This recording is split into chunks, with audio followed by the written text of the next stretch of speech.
Okay. There we go. This should be returning. We should be fine. There we go. This feels weird to start immediately, but yeah, we are there we go, we're back. For some reason, Ace Attorney just decided it didn't want to work. Common OBS moment, yeah, we love it when it crashes immediately. We love an OBS crash. It's my favorite thing to happen.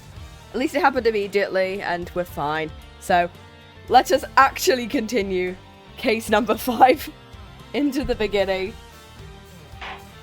Right. There we go. I must have left it burning when I came down to run my lines. My mum called and I left the set to go talk to her. When I came back, the Torosaurus head had fallen down from the roof and the president was there lying next to it. Oh no. Oh no. No. So yeah, at the point where we were, Shaun was about to give his testimony as to what he saw and why the president's just dead now. Damn. Oh yeah, drink of the day is water and orange juice as per usual. No more coffee today because it's too warm and I don't have any ice, so.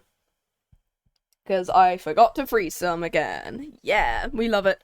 Yeah, we did find evidence of a fire having broken out on the roof. It was just a tiny one, so I put it out myself. We're saying the president died because of Shaun? It did, it made the whole thing an accident. What did you do with the head after you found it on the ground? I took it apart, carried the pieces up to the roof and put it back together. Not so fast. You're saying you put out the fire and moved the head back to where it fell from? In other words, you tried to cover your tracks? A real piece of work, kid. First, yeah. It's not like I didn't leave it on purpose. I really did just forget to turn the heater off.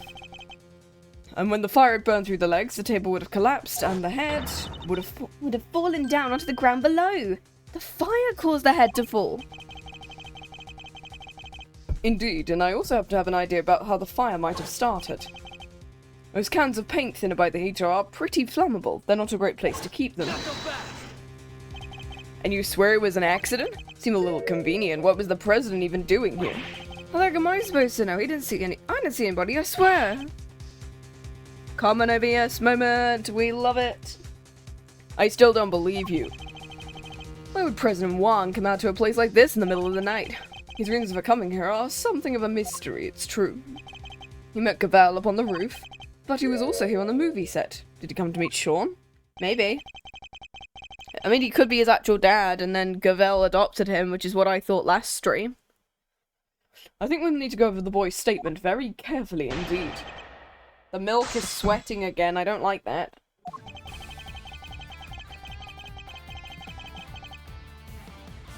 Okay,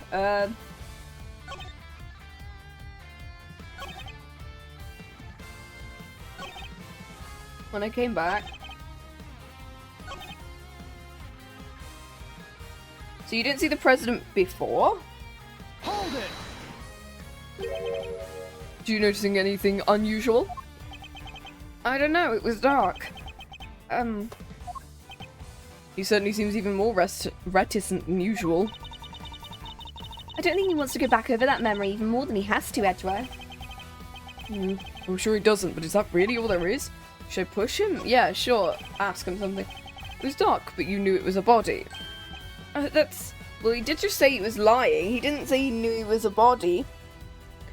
He said that the president was lying there. He could have been asleep for all you know. He's hiding something. I'd better find out what. Most people would cry out for help if they saw someone lying on the ground, and yet you didn't. Yeah, because, what was the point? He was dead. What I'm interested, how we were able to be so sure. Was there blood? Why were you certain he was dead? Why, because you poked him with a stick and he didn't wake up. He was lying on the ground, the huge head was next to him. It didn't take much to figure out what must have happened.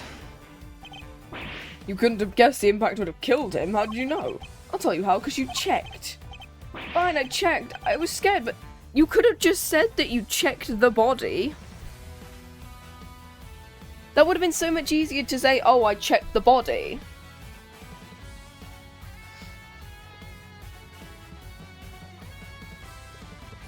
Like, that would be really easy to go, oh, you checked the body, that's why there's footprints. That makes sense, right?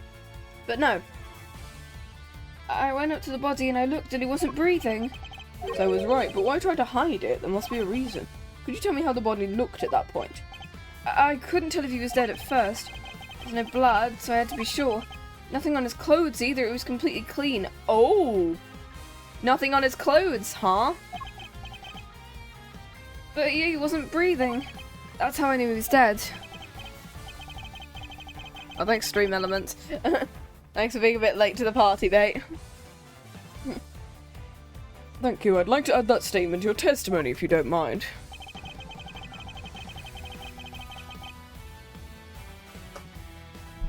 I didn't know he was dead. There was no blood and no nothing on his clothes. It's this one, because then that'll give you... Because he's got the stuff that was on Blazer's hands on his thing. Nothing on his clothes. Nothing at all. Yeah, nothing. Why, is there a problem with it? That's something you're clearly hoping we've forgotten. What are you talking about? That's not true. And luckily for you, we remember it rather well. I'm talking about the yellow speckles on the president's chest. You studiously avoided mentioning them throughout your testimony, an absence I find suspicious to say the least. I hope for your sake you have a satisfactory explanation, just so you didn't see it. Gavel. Allow me to explain. You, but... The yellow residue on the president's chest, I imagine it was from a bouquet of flowers. Lion lilies, to be precise. Lion lilies? 2 nights ago when I met the president on the roof of the big building, I presented him with the bouquet. They're a type of lily with large yellow petals. I imagine the substance on President Wang's chest was pollen. But they're not there in the printout from the security camera. Because the president is in the way. But why give him flowers? That is not something I'm at liberty to divulge. Okay, that is something you keep saying, girl. If you love the president, just tell us. What? More secrets? Are you serious? First you wouldn't tell us why you met with him, and now you can't even tell us about the flowers? What? Yeah, I'm kind of on Lang's thing here, going, girl, you need to speak up here. My sincerest apologies, but all I can tell you is I gave him the bouquet. A bouquet that was nowhere near the body when it was discovered. How do you explain that? I can't. Seriously? Some things you won't explain, the rest you can't? Come on, you gotta give us something. You won't let this fly in the courtroom? What makes you think we'll accept it? Hold it, you leave her alone. Shaun. I threw the flowers away, okay? You did, so they were there when you first found the body? Yeah, they were right there on his chest. And they were squashed completely flat. I guess that makes sense, right? They would have gotten crushed along with the president. And the pollen would have been smeared across his jacket front. That does explain things rather neatly. But why remove the bouquet and dispose of it? Is that because there was blood on it? No reason. He's almost as evasive as his mother. Was he having like an affair or something? Is that why he wants to remove the bouquet? To protect him? There is no secret. I know exactly why Shaun disposed of it. You saw me leave the house with it. I get it. When you saw the flowers, you remember seeing your mum with them. I felt the need to prevent her from coming under suspicion. You got it wrong. That's his least convincing lie yet. Okay.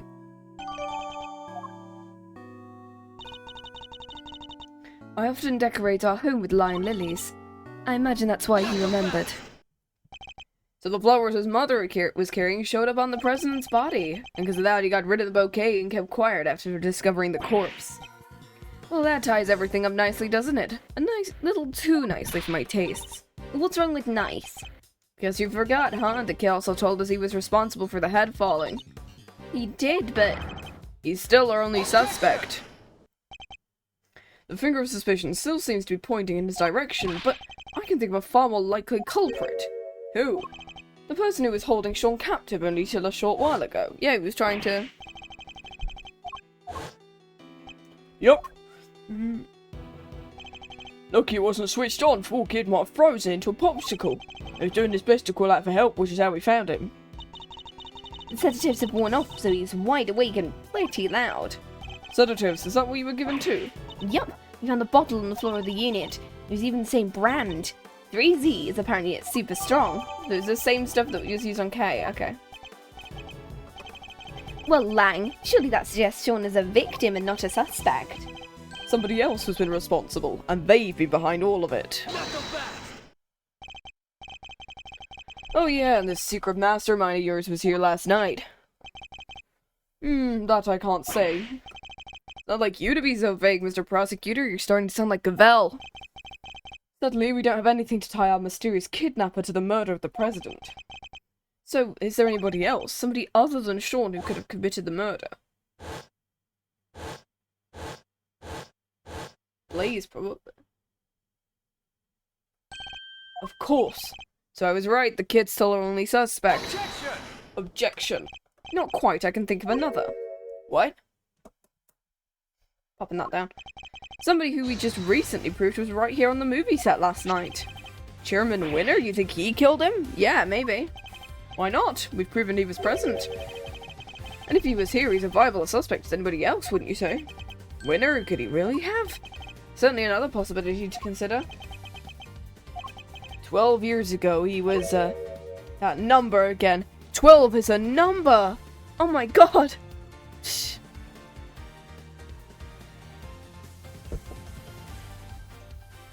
filling up my glass again, oh my god.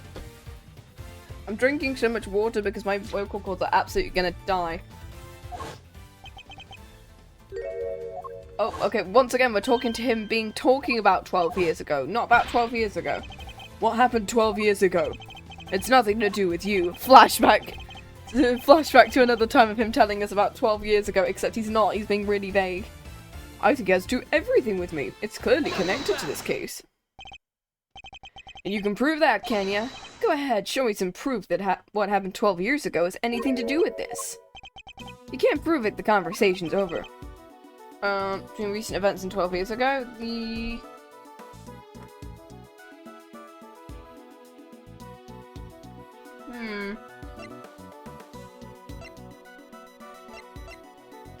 I mean, it could be this.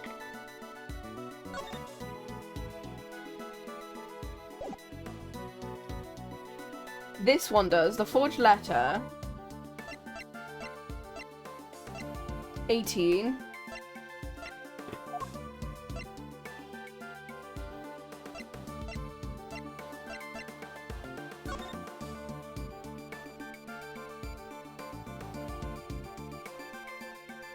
But that's also 12 years ago. So which one is it?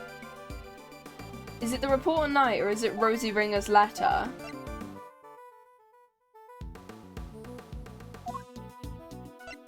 I'm gonna go with Knight's one maybe because of the fact that we've seen more about Knight recently than we have about Ringer. This is a report about Bronco Knight. It was sent to Chairman Winner by Warden Lagarde. The last part in particular should be of interest. Retrieve the package we left 12 years ago in front of the planter? That's not all. Take a look at this. Okay, so I could have presented either. Okay. Okay, so I was right that I could have presented just either of them. Okay. This letter was sent to Rosie Ringer, the victim of a murder that happened the night before last. We don't know who sent it, but it does say this. Good luck getting your revenge for what happened 12 years ago. What? Something strange is going on, Agent Lang. Ringer was murdered the night before last, and President Wong not long afterwards. There's a connection between the two murders. There has to be, and they both say the number 12, so I'm fairly sure that might be it. I believe we can trace that connection to events 12 years in the past. Am I wrong? These are old wounds you're opening here, insults to my family name. Please, Agent Lang, we need to know. Who on earth was that? Sifu! What are you doing here? I came to find you. We heard you were looking into the incident. Idiots, I'm not your boss anymore. Get back to your duties. We can't do that, sir. You're disobeying an order? Please, we all are. You have to reopen the investigation into the SS5 incident. Okay, so, yeah. We know you can't let it go until you figured out what happened, and we can't either. Well, Agent Lang seems your former underlings want the events of the past explained too. You think it's easy? You could solve the case just like that? Knowing this, it's Ace Attorney, so the answer is absolutely yes.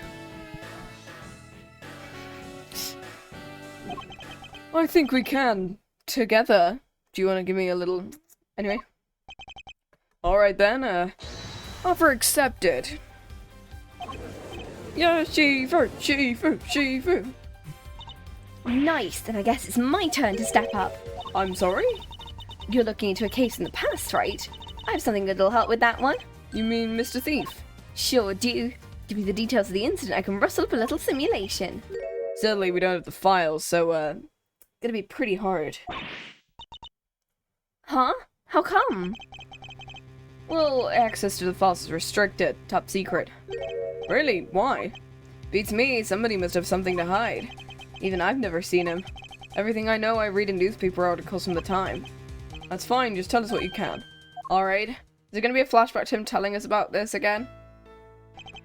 The SS5 incident happened on a winter's day 12 years ago, February 10th. Your police received a call directly from a kidnapper. I've got the president of Shangfa, so he was kidnapped. SS5 is the official designation of the kidnapping case. 18 years ago, that's 12 years ago.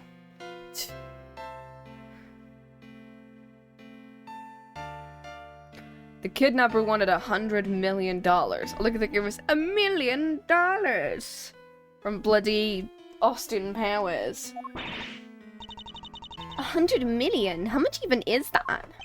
More than you can imagine, it seems. The last person to see the president that night was my father. They were together at the embassy of Shangfa until midnight. Nobody knows what happened with the president until after he was kidnapped. Our government did everything they could to scrape together the money. They were desperate to save him. In the end, they succeeded. The money was handed over and our president came home safely. So President Wang was head honcho even back then? Whoa, go Mr. President! The length of time he stayed in power isn't about close to the most impressive thing. Agent Lang was clearly very fond of President Wang. I assume the kidnapping was thoroughly investigated. It was, but the investigation was top secret, as was the trial. The trial, so a suspect was arrested? None other than our friend Fifi Lagarde. Oh! Is that why you visited the prison? Well, yeah. I was put on what you might call extended leave, so I thought I'd use the time to look into what happened 12 years back. And I wanted to see who I was dealing with. She was found not guilty then? Yup. My father was in charge of the president's security, but they held him responsible for the kidnapping and stripped him his duties. He stayed in the forest, and he worked the cases alone until he found a suspect. The guard. And if he thought she did it, there was no way she was innocent. But they declared her not guilty and the case went cold. My father couldn't take it. He was broken mentally and physically. Finally, he quit altogether. So he had solid grounds to suspect her. He must have had evidence. He wouldn't have charged her otherwise, but I've never been able to see the materials. I'm sorry, but that's all I know. What do we do, Edgeworth? I don't think it's enough for Little Thief to recreate the scene. Is there nothing we can do? Who's this? You look like you could use her. Who's this now? Oh, yeah, the pair. We love them. You look like you could use a hand. Prosecutor. And Fender. They finally wrap things up over at the courthouse, so we finally see what you kids are up to. Yeah. What's this? Says SS5. I love the fact that these two just immediately went, well, we're gonna use it. We're just gonna abuse our power and take all these investigation reports, right?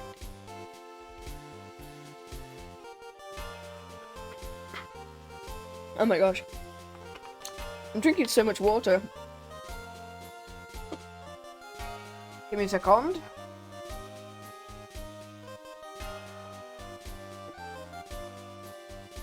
There we go. We back. Okay. When Vivi Lagarde mentioned an incident from 12 years ago, I couldn't help but wonder. I decided to look into it, and this is what Interpol provided. Nice work, Francisca. Don't get the wrong idea, Ledger. You're no longer a prosecutor. I didn't do this for you. I did it so a colleague could solve his father's final case. I owe you, sis, but everything related to SS5 was supposed to be top secret. But that classification was implied by the prosecutor in charge of the case, Excelsius Vinner.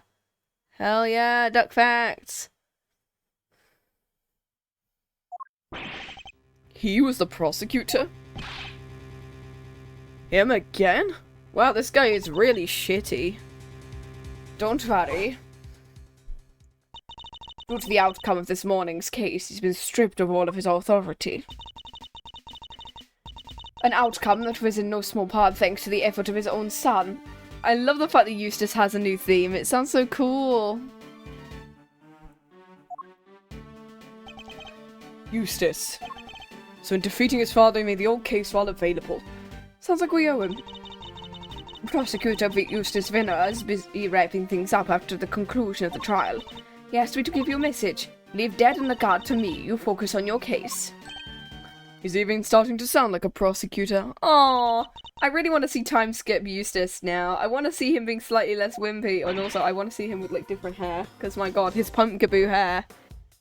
We just use different, it evolves into a different Pokemon. Goldgeist is the Pokemon, right? That Pokemon already has hair, so... Okay. Alright. Now we have the case file and can recreate the scene. Excellent. Let's get started. According to the file, the incident occurred exactly where the plaza is now. Oh! Is that why Blaze wanted to dig stuff up? Not Blaze. Excelsius wanted to dig stuff up because of the fact that he would have found something. Oh. I love how we just have every character gathered here at this point. We love it. Apart from Regina and and Simeon. I guess so, apart from Regina, Simeon, and like one of the other characters, we have basically everyone gathered here. So we don't have Shelley, we don't have Simeon, we don't have Regina, we don't have... Who else do we not have? Oh, obviously we don't have Fifi or Excelsius.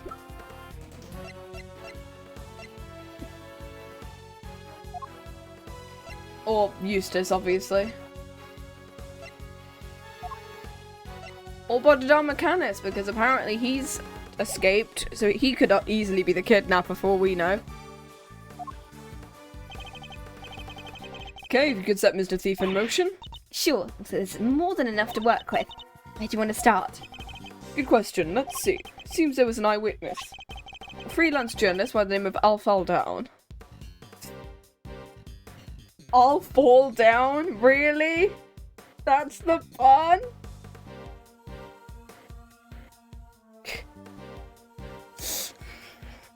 I mean, yeah, I understand where the pun is, yeah. In the original fan translation, their names were Jill Crane and Jack Cameron, because it was Jack and Jill. Their new pun names are Rosie Ringer and Al Fall Down, because it's Ring Around the Rosie. The bloody it's a different nursery rhyme. That's quite clever. I like that one, actually. But apparently, he was killed by the culprit for witnessing the kidnapping. So this is where he saw it happen. Here, as in the big building. Construction of the big building only began a year ago. Before that, it had been a piece of abandoned property. And before that... Now we're getting to the stuff I know. 12 years ago, this place would have been the Happy Family Home. Oh, it's an orphanage. Ah, shit. What, for retired people? No, the other way round. No, it was a place for children without parents. An orphanage, in other words. Batman ran it. Where is she? Where is Rachel? The president was kidnapped from an orphanage? Was it one of the kids from the orphanage? Holy shit. Is one of these characters gonna be like one of the kids from the orphanage? The place was ran by Fifi Lagarde. She called it her happy little home. Same thing that she calls the prison. As the proprietor of the institution, I suppose it's understandable she came under suspicion. President Wong, Excelsius Winner, and Warden Lagarde? Surely SS5 must be related. Could you enter the data relating to the murder? Seems sensible to assume he was killed by whoever kidnapped the president. We solved the murder, we solved the kidnapping! We're counting on you.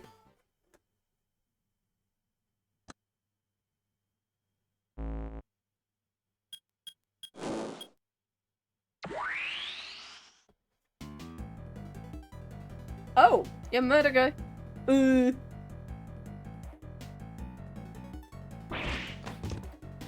Just spilled water all over me, I can't believe that. Oh well, it'll dry.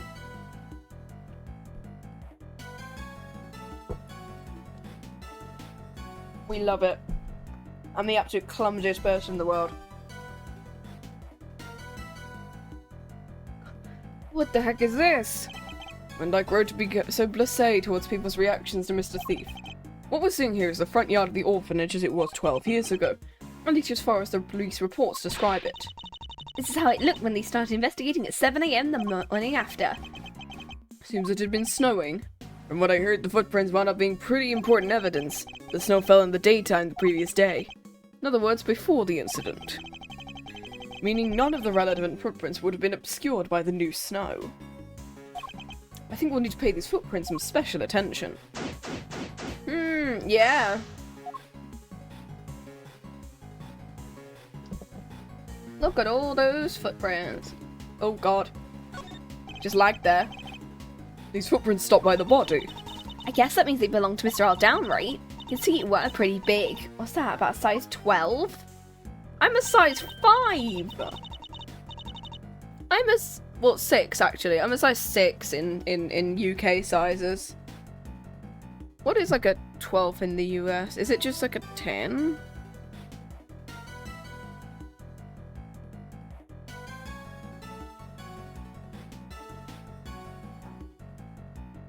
UK size 11. Okay. So it's like UK 9 is a 10. Okay, so it's just like it's just one above. Okay, cool. According to the file, it was the same size as shoes. Okay, cool. I'm also gonna get rid of a couple of my old tabs just to make sure it doesn't absolutely die on me. Cool. Hey Lang, how you doing? These 3 planters covered in snow.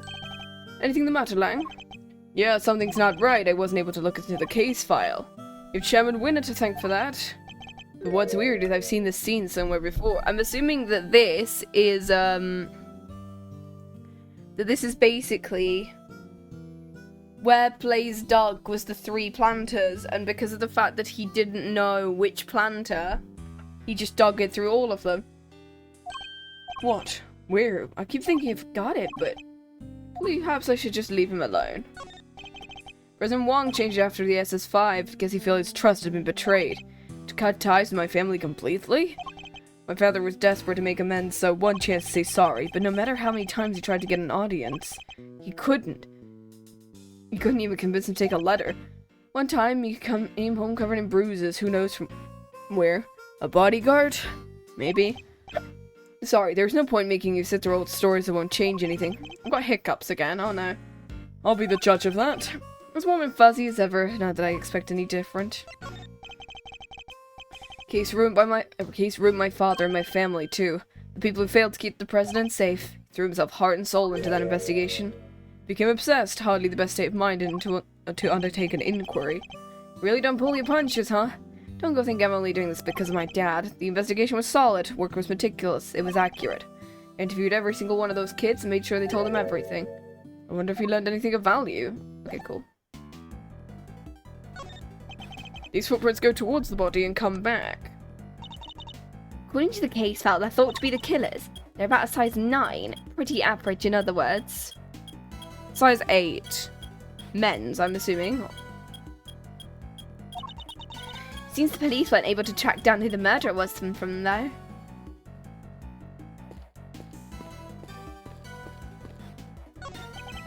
These planters. According to the case file, the yard stretched around 3 sides of the orphanage. Oh, that's why that he made the 3 like hoof-shaped marks because of the fact that that's what the 3 planters made. Ah. I'm gonna quickly grab something, give me a sec.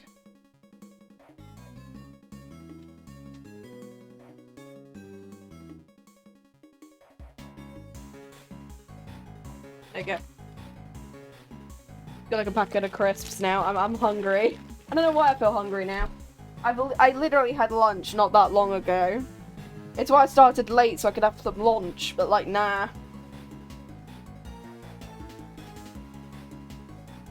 This feels like an absolute, like, this feels like a song that Silver Gunner would absolutely rip. There we go. Cool. Right. According to the taste felt, the yard stretched around 3 sides of the orphanage. And there were planters on each side, So yeah, that's the reason why there's hoof-shaped marks, so now we can do the logic. Planters arrived in a very particular pattern, one we've seen somewhere before. Shouldn't there aren't any flowers, but I guess it was the middle of winter. But look at that one, it's bright yellow. Weird. There's only one. Looks like someone dropped it. That's a lion lily, if I'm not very much mistaken, a rare member of the Liliaceae. A lion lily, you say? Wait, didn't Judge Gavel give President Wang some lion lilies? What's the same flower doing here? This can't be a coincidence. I believe this particular cultivar is from Asia, where it's said to symbolize the bond between parent and child. Is Gavel? I don't know whether Gavel is like... Is Gavel Dijon Wang's daughter? Because that could make sense as to why he would know Shaun being like his adopted grandson or something. Like, I could understand if they were family. I wasn't aware you were so knowledgeable when it came to flowers. Well, what I just told you is common knowledge. Perhaps you need to read. Okay, I'm gonna do my logic.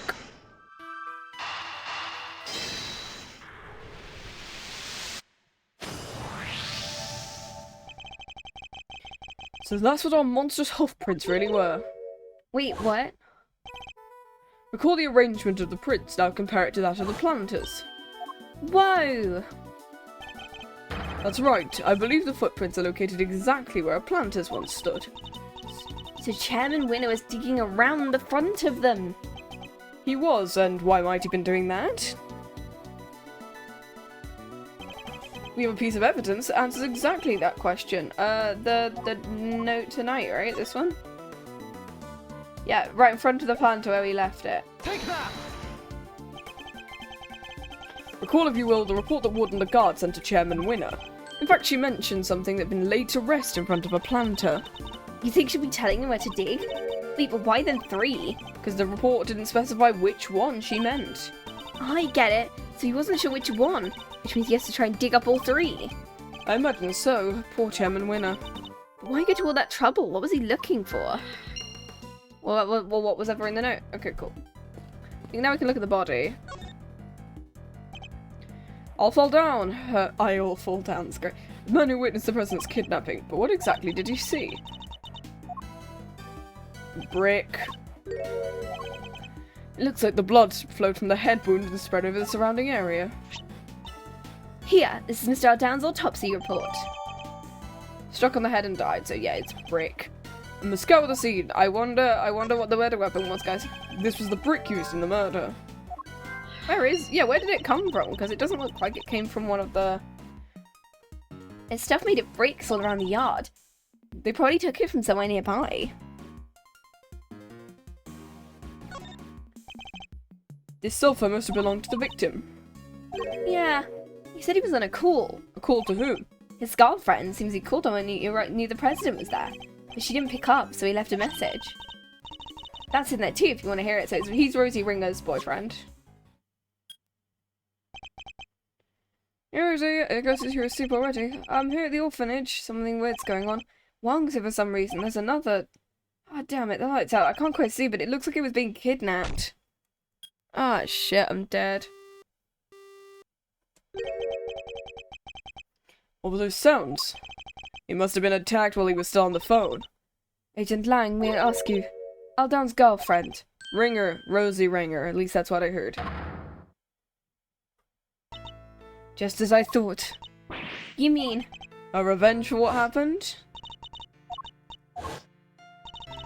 So she really was out for revenge on Chairman Winner. Perhaps it was for his suppression of the kidnapping. Or perhaps it because she thought that he was one of the kidnappers.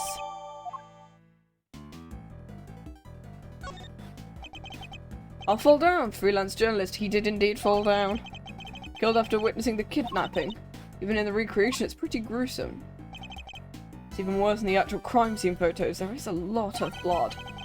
Seems mostly to have come from the back of his head. As you can see, the area is completely caked. Yep, the autopsy reports that's where he was hit with the brick, so... I might imagine his attacker must have snuck on him from behind. Looks as if he's clutching something in his hand. They mentioned that in the file. According to this, it was a button. A button? Torn from the attacker's clothing?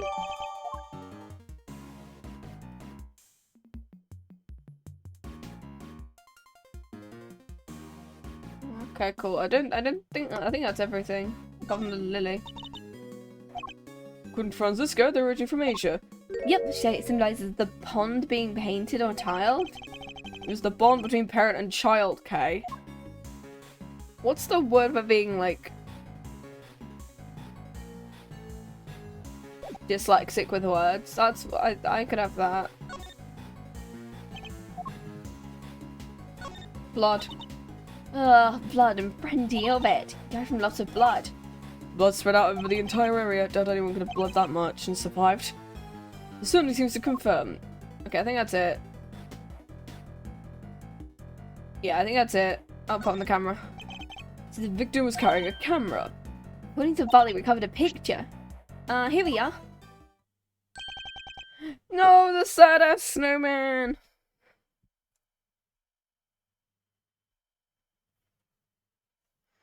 Oh no! That's... It's the president, right? And somebody's pointing a gun at him. This must be what Mr. Aldown witnessed. So the person in the trench coat's the kidnapper. Imagine they were trying to conceal their identity. But if Agent Lang's father theory was correct, the person in that trench coat is Warden Lagarde. How come they only found the one picture? He probably wasn't able to take her anymore before he was attacked. Okay, cool. I think that's everything. No? Oh, I don't believe there's any more to be found. Cool.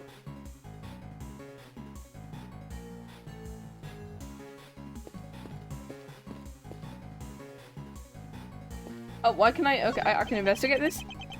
The burn marks on this pillar. Oh yeah, 'cause I didn't see that. It's probably Blaze. It's probably Celsius doing some burning, because of course he is. Reports said there was a fire sometime. A fire? Let's see, where was it? Ah, one of the orphans set a fire with some kerosene, probably some kind of prank. They sound like a lively bunch, possibly too lively. Seems their antics spoiled our chance of finding any footprints near the entrance. I think that's all we can learn from the scene.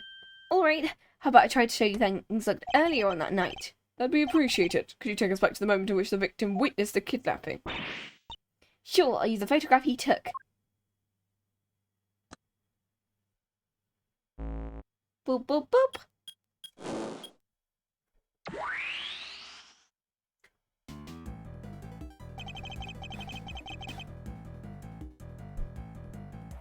Okay. There's Mr. Old down in the middle of the planters. And there's the president and his kidnapper out by the road. My father based his investigation on the evidence Alfdown provided. That's why I thought the kidnapping and orphanage were connected. No way!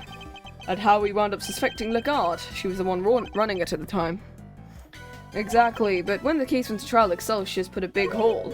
He did? After all, the president and kidnapper weren't actually on the grounds of the orphanage. That's BS, Winner. That's absolute BS, Winner. Like... what do you mean they weren't on the grounds of the orphanage? They're standing directly outside it. Like, how can you say that is not related in any way? So it's hard to conclusively prove any kind of connection. Huh, some have never seen inside the gates. Detectives bust a gut to find evidence on the scene, and then prosecutors come along and twist it. Winner and Lagarde are working together. They had some kind of deal, I'm sure of it. You're saying Chairman Winner was working involved? Yeah, probably.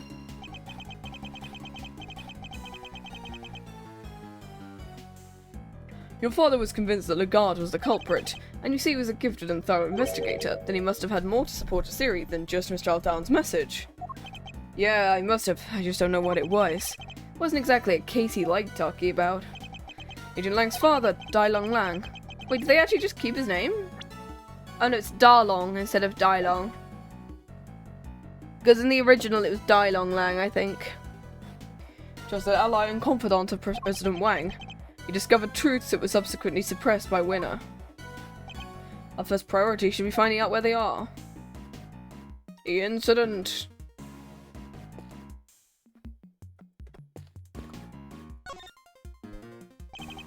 A skeleton seed. Why is that done? Dijun Wang was president of Zheng 5 and back then. Is he looking younger? It's kind of dark. Indeed, and the situation being what it is, his facial expression is somewhat distorted. Wonder where they took him. We don't know that yet, but depending on how our investigation progresses, we might find out. The president's kidnapper. We should see if we can judge anything based on their appearance. Roger that, Red Leader. Alright, have a look. Let's have a look at you. The first thing to note is they're holding the president at gunpoint. Trying to look all cool and tough waving a pistol. Whoever it is, they suck. Turns out it was Knightley. Oh wait, no, it can't be Knight because he would have been too young. How old would Knight have been 12 years ago? He would have been 12. We did say that we were looking for someone between the ages of 7 and 12. At one point during case number 4. So, Knight could be involved in it. Well, Knight probably will be involved in this. Younger Knight, at least. Younger Knight was probably the one that set fire to all of this shit. Turning their collar up and pulling their hat down and trying to be mysterious. They seem pretty relaxed. I don't think they're nervous. Hand in pocket, kind of show-off move. You suck, you suck, you suck. Okay, that's... Well, you said to judge them by their appearance. Well, I didn't mean it like that. The library is closed, Kay. That snowman who was melted in simulation of the morning after the murder. And the muffler was all wet and its little button eyes had fallen off. Oh! Button. So is the bloody button from this thing? Still look reasonably healthy. Although not entirely, I can see one thing that's missing. Poor guy, I bet some kid took it. Not bad thieves of thieving, though. I think one of the orphans took it, I'm not sure. I think it was grabbed by someone else. Yeah, I think it was the... Could this be related? Yeah, the button we just found. Eureka! This snowman is missing a certain something. His right eye. Indeed, we've managed to locate it. The button he was holding. Look, it's the same type of button as the other eye and everything. And if you suppose the button was indeed the missing eye, that presents something of a contradiction. What does the button contradict? The victim's location? The victim was clutching the button was covered in his blood, which means he must have grabbed it after being attacked. Let's run a little hypothetical. What if after being struck, Mr. Aldown lost his balance and reached out to grab something to steady himself? The snowman wouldn't have supported him, so he would have grasped the button and continued falling. I get it. So you're saying he was near the snowman.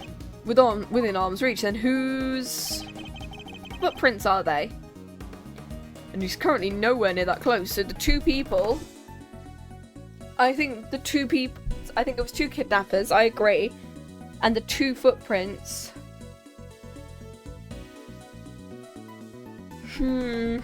He's nowhere near that close. His footprints only go as far as the planter. Unless they're not his.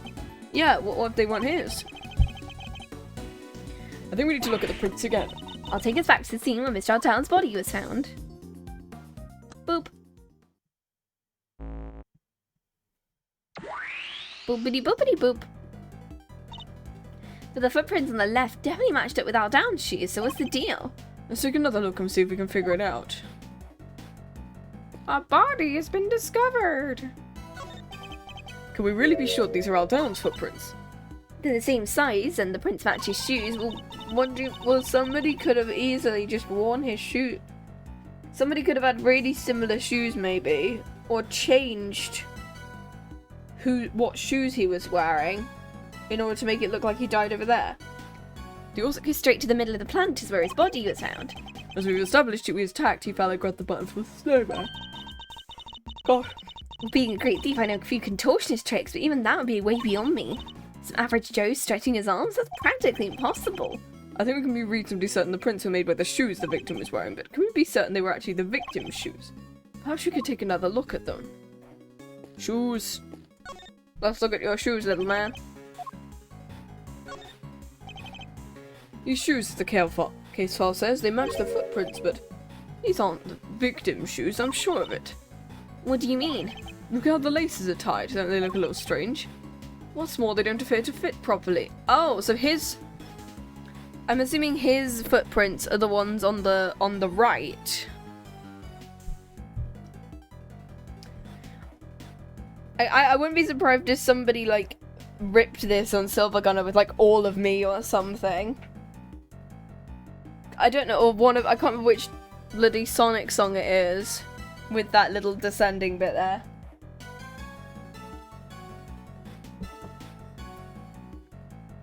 What's more, they don't fit properly. Yeah, so here's gonna be the one on the right, right?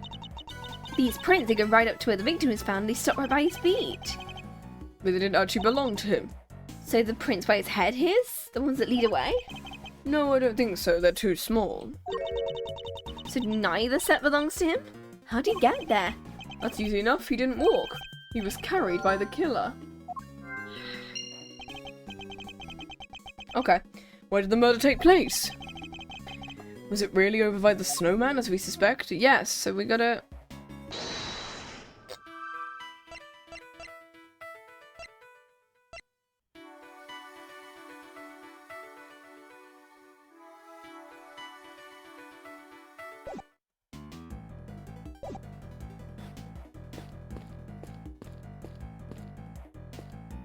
Let's go back to where, yeah, we know the murder was. Oh, he looks so sad.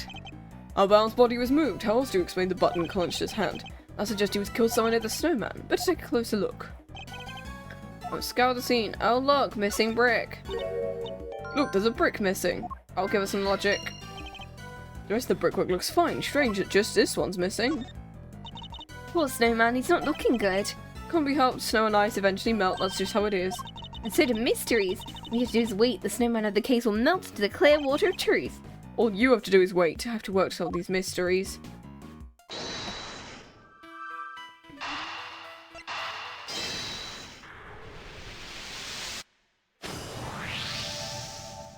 There we go. Ooh. It's quite likely the missing brick was the one used in the murder. Yep. Yeah, now you mention it, it's the exact same shape and size.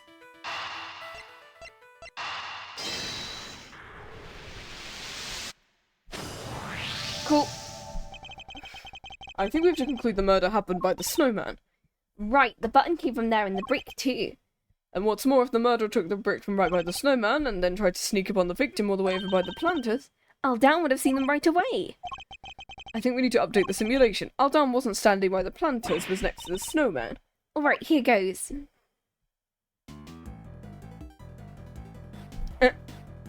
This really doesn't work then. And who took the photo? No matter how you look at it, this just really doesn't work, does it? Everyone's cuddled together. Indeed, everyone who was present in the exact same spot. So where do we go wrong? One of the pieces of evidence in which we based our simulation must be the source of the problem. What if one of them was faked, the photo? The photo could have been faked. Take that! Can we really be certain the picture was taken by Mr. Aldow? They could have just taken his camera, yeah. What do you mean? We know that whoever killed him moved his body, but why would they have done it? What if they wanted to make it seem like he saw something he didn't? And then he took the photo to help back up the lie. They had it present at gunpoint. We would have had no choice but to comply. Now you mention it, they only recovered one picture. I imagine his killer probably removed the film and replaced it with another, ensuring the only picture found was the one they staged. That makes sense. So the picture was taken after Aldan was killed. Okay, cool. And there you have it. The picture doesn't show what Mr. Aldown saw at all. Seems highly likely this was simply staged to make us believe it was the case.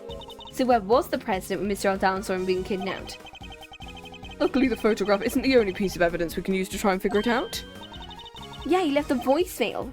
I think we should listen back to it one more time. This is sure the only piece of the kidnapper could have been where the person could have been standing, like here? By the fire? Recall the statement from our dance voicemail.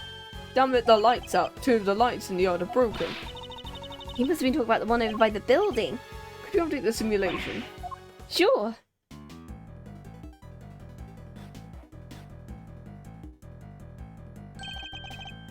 And there we have it. The kidnapper really was standing by the building.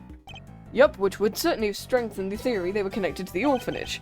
So they moved the body and staged the photograph to distort the picture painted by the voicemail, which helped them undermine the idea the orphanage was involved when the case went to trial. Well, that certainly changes what this particular part of the simulation tells us. Imagine it'll also affect our understanding of the scene when after the body was found. One way to find out. Ready to make the jump? And so select switch recreations.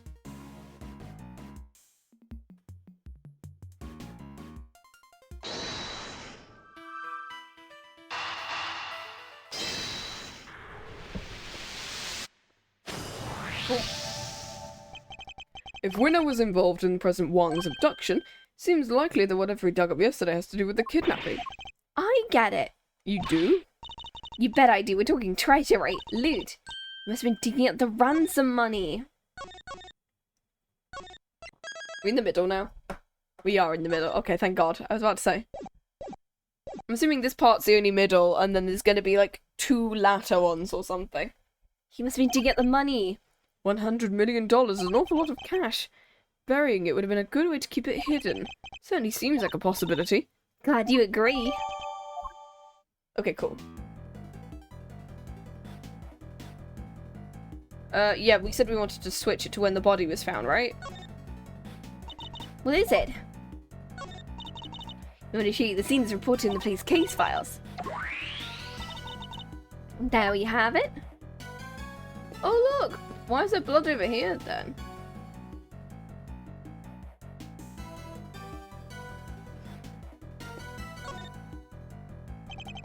I must scour the scene. Yeah, like, why is there blood there? Blood on the snow. A lot of it. Certainly looks as if a murder occurred here. Unless he was killed some other way. Unless he was knocked out and then hit on the back of the head, where they carried him here. You figured out Aldown was killed over by the snowman. Thinks blood might belong to someone else. But the police report said it was Aldown's. Need to remind you it was overseen by Winner. The man would have had no scruples about altering the official record. Why go to all the trouble? Couldn't he just clean up the blood? Wasn't able to. Think about it. He knew this is where the police would find his body, and he knew the police would have certain scientific methods to look for clues. You mean luminol? They wouldn't have been able to clean it up to the point where it was undetectable. Far easier to falsify the results of any such tests when they came back. It's simply been a matter of replacing them with a doctored copy. So we've been looking at forgery. But it says Aldown's clothes were covered in blood too. If they were, which seems entirely believable, whoever's blood this is, it wasn't yet dry when Aldown's body. I get it. Which means the other person's blood was spilt not long before Aldown was killed. I think it does. Doesn't that present something of a contradiction here? There's been 2 murders. Deduce.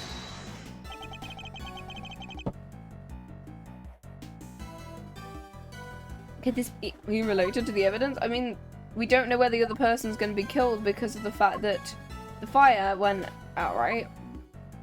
This one. Eureka! Which means the fire was deliberately set so that you wouldn't find the blood. There's a clear contradiction. Huh? In the blood stain? The blood's clearly cut off where the snow was melted, which means the blood in question was spilt before the fire was started. But the fire happened before the murder. We choose to believe the case file, yeah. What if the fire was actually set after what happened here, which then would absolutely indicate Excelsius being there because he has a habit of doing arson. The kid who lit it might have seen something. Then why is there a witness statement? Because that would have challenged Windows' version of events. We need to know more about this fire. You. Yes, Schaefer. The fire might have been reported to the police, which means there might be a record. Go see if they have anything and bring it here. Understood, Schaefer. I'll get right on it. One more thing. Contact my family back in Zhengfar and tell them I love them. Tell them to search my father's office. There should be something related to the case. Oh, no, he's not dying. Good, good. I should? What kind of something? Told you I'd seen this scene somewhere before. Well, I remembered where. It was in my father's office. He had a picture of it. It looked like it was drawn by a child. Possibly a child from the orphanage. Possibly even the child who set the fire. Was it Shaun? Was it Shaun who set the fire, or would it have been Knight who set the fire? That's what I'm thinking. Is it Shaun or is it Knight? Should still be there. Tell them to send it. Yes, Chifu!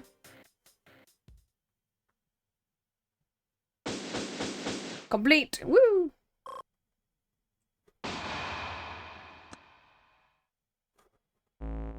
Boopity boopity boop.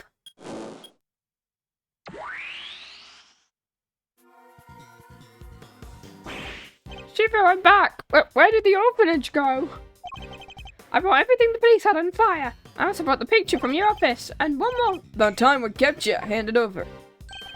Let's take a look at this picture, shall we? Is that Bodhidharma Canis? Pretty good drawing. Pretty good drawing for a kid, actually.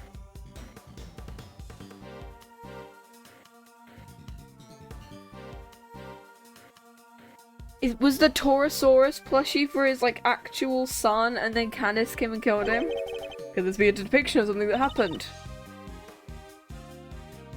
Sure looks like a kid drew it. I mean, it could actually be a pretty good piece. I like it. I'm willing to bet it's the work of a child who set the fire. Shifu does. Have to wait, Mr. Prosecutor. What do you think my father kept this? Imagine he acquired it at some point during his investigation. Well, I have no idea why he would have chosen to keep it to himself, because Excelsius probably would have set it on fire. Did we see the case file for the fire too? Sure, here. Give me a moment. Seems the boy who started the fire snuck out of bed on the evening, and then disappeared several days later. What was their name? What's their name? Is it Shaun Fenn? Is it Bronco Knight? Is it Regina Berry? It was actually a lot of heart this whole time. It was actually Penny Nichols. It was actually Simi and Saint all along. Oh my god, the circus dude. Must have been because they saw something, right? A kid, really? Certainly not unimaginable. Looks like the kid left something behind. What's this? Oh, it's the Torosaurus horn. Wait, is that the horn from the missing plush? Oh my god. That's gonna be the horn from the plush. What is it, Mr. Prosecutor? Have you seen it? Sorry, something much like it. We have a piece of evidence. This. Take that! I don't know what it was doing in the evidence for that case, but it looks like that might be the missing pawn from the soft toy. I was President Wang's. You've seen it before. He always kept it close by, remember, because of the missing piece. He had a special device in it that played recorded sound when you twisted the horn. You think maybe the pawn back might unlock more recordings? You never know, the toy itself should be up on the 51st floor. You heard the man. Yes, Chief, I'll go fix it right away. Here it is, Shifu, the Torosaurus doll. Good work, and it to the prosecutor over there. Well, does the horn found at the orphanage fit the president's plushie? Oh, it does! It fits perfectly. And any more recordings? ID Shinsai, President Wang. It's me, Amelie. I know it's been a while. I saw the news you were visiting the country soon, and I didn't know whether I should get in touch and all, but in the end decided I had to. Wait, is that, is Amelie his wife? And then she's like, oh my god. Is it because he was cheating on his wife with her? Holy shit.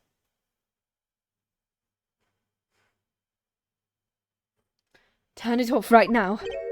What's gotten into Gavel? You okay? Just turn it off, please. I had a baby, a beautiful little boy.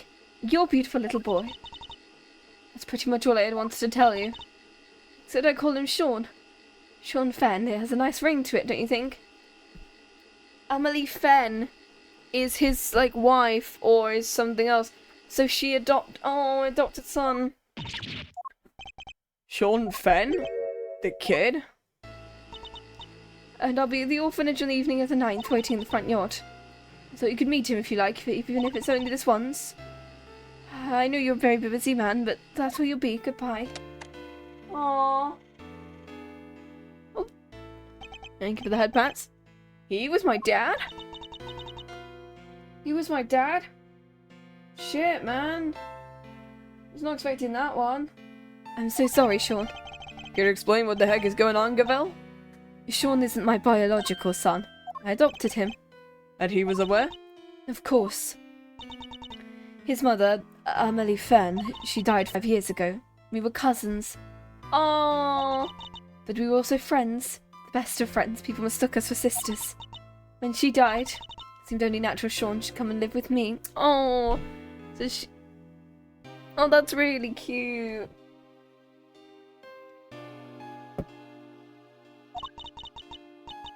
He had to keep his father's identity secret, and I decided the best way to do it would be to never know in the first place.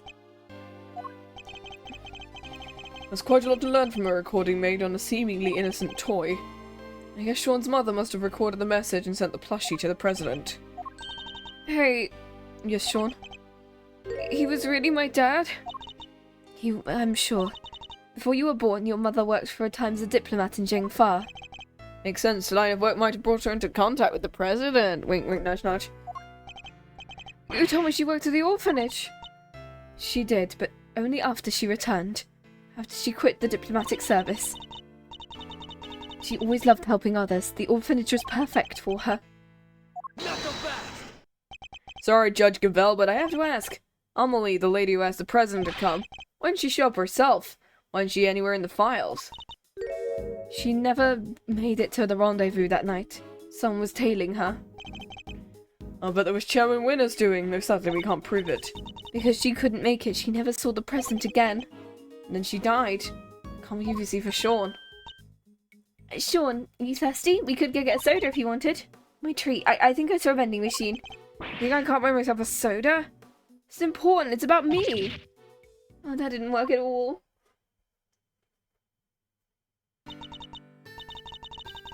Perhaps you can now guess why I met with the president 2 nights ago. So that was the big secret. Yeah, to tell him. I wanted to tell him face to face that Amelie was gone. But also you were alive and well. More than well. But It makes sense. No wonder Judge Gavel was so keen to avoiding sharing the details of her meeting. she was about to share the truth about Shaun too. About Shaun too? It's why I took the lion lilies with me. It's where there would be no doubt that I knew Amelie, and I knew her well. These flowers bore a special significance for the two of them, you see. President Wang gave Amelie a bouquet of lion lilies in the early days of their romance. But now he too is dead. If only he had lived, so I might finally been able to get to know him. Shifu! I've been waiting for the right thing to say, but Could you have been hovering this whole time? Can't you wait or something? they said something else from Zhang Fa. President's will! The president's will, huh? You gave my father medal after medal. Okay, yeah.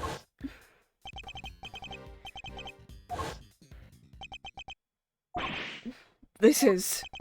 What is it, Agent Lang? Does it have anything to do with our case? You could say that. Seems like he was planning on publicly acknowledging Shaun as his son. Shaun's name appears in the president's will? And we're certain the document's authentic. President wrote it himself. Ooh. Sure we are, it's odd, but it's real. My family took charge of it back before SS5. They'll want to analyze it back home, but I'm stake my name on it being the genuine article. Wang was a renowned lord leader. A child nobody knew about would have been sure to cause a stir. And yet, he chose to mention it in his will nonetheless. That's lad, I guess. Can't believe it, but the president confirmed it with his own hand. No denying it, it's Shaun, you're President Wang's son. Yeah, we knew this. Yeah, this was one of the big things I knew. The big illegitimate child thing. Shaun. Shaun. To be continued. Woo, new part. We're an hour in, which is good.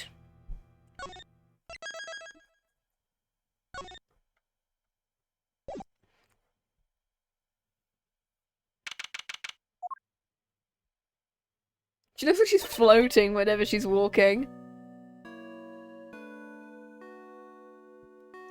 Shaun. Who was my dad? It can't have been easy learning the truth about your father's identity so unexpectedly. And too late to even get to know him. You know how hard I tried to find him? Shaun. I get it, he was the president, he had a lot more to think about than just me. But he was right there on the set. So why didn't he just say something? Why didn't he tell me? I'm sorry, Shaun. I'm so sorry. It's not your fault, Mom, it's mine. If I hadn't broken my promise, that fire would have never happened, and I've ruined everything. It's all my fault. I haven't ruined your flowers. Shaun, please, you mustn't blame yourself. Try to be here with me. Just for a little while. Aww. Well, we're still gonna, like, accuse the kid, right? The bond between parent and child is symbolized by the lion lily. I'm no expert, but it's native to Zhangfa, so I know that at least. I don't have the luxury of dwelling on things such as now. I know it might seem insensitive, Lang, but sentimentality really won't help us here. We need to focus on what we can do about the case. You're right. I believe we've learned all we need to know about what happened. I don't line up with your father's theories. I wouldn't know he took those to the grave. Never shared those thoughts with anyone. No ways of knowing now what he figured out. What about your own thoughts? Are you feeling any more positive in light of what happened from Kay's reconstruction? Are we any closer to what really happened?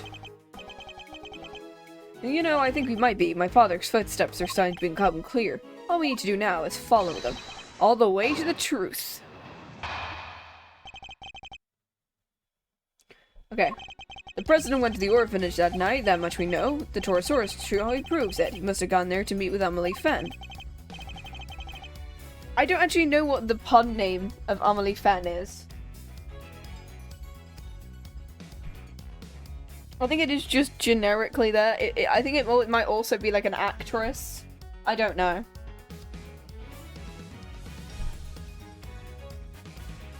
Except he was kidnapped and Aldown happens to see it. If Aldown hadn't been there, it wouldn't have been a murder, just a kidnapping. Said they meant to move his body to the planters and staged a photo to throw anyone at the scene. So that's our current theory. There's something I don't understand. There is? Why risk staging the picture? He would have had to force the president to play along. What if he hadn't? It's a good question. And he may be discovering the answer closer to discovering the answer than we think. We'll just have to get there one deduction at a time. I guess we will. Alright, deduce away.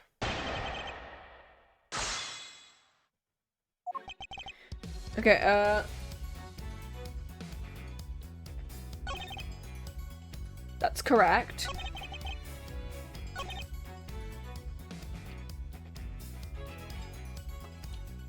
No, because we saw there was another murder. Because the blood wasn't his. Objection!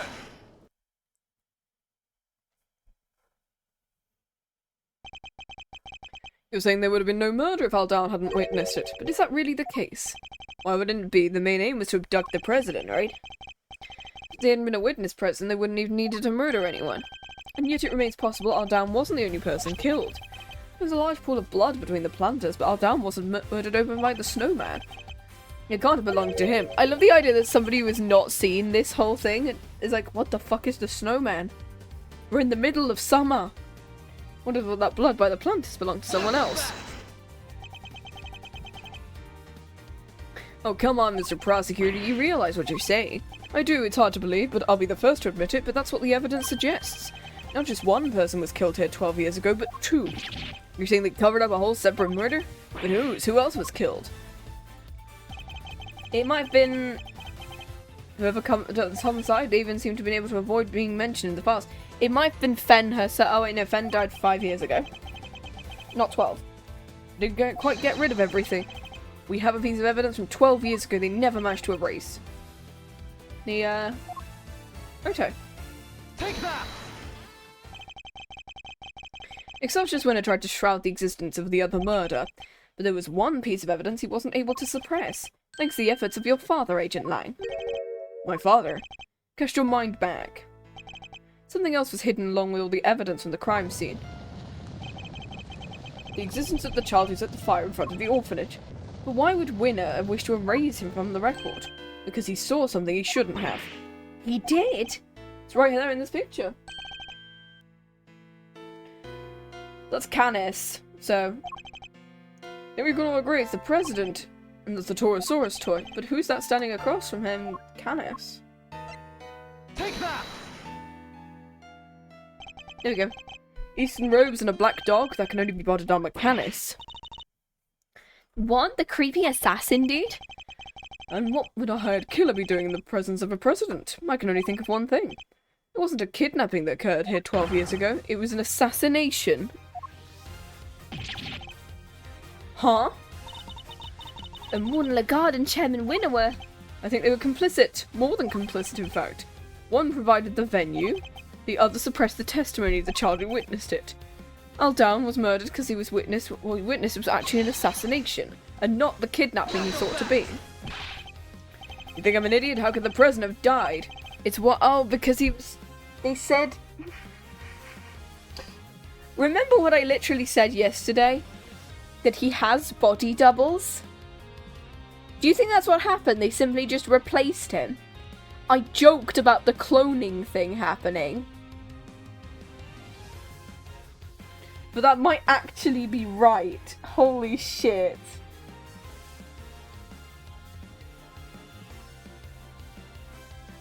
We only found his body this morning. He was alive and well just recently. We even met him. So we have a president killed 12 years ago and a president killed in the last 48 hours. 2 presidents, in other words. Which is completely impossible. Or is it? I think it's entirely possible for there to be 2 presidents. In fact, this would explain a lot. The President Agent Lang spoke about us as a noble and capable leader, but he changed. The presidential mask is entirely unlike the man we met. It didn't entirely seem as if they were 2 separate people. 200,000 presidents ready, with over 1 million more well on the way. Yes, prepare the president factory. God, I've got bloody hiccups.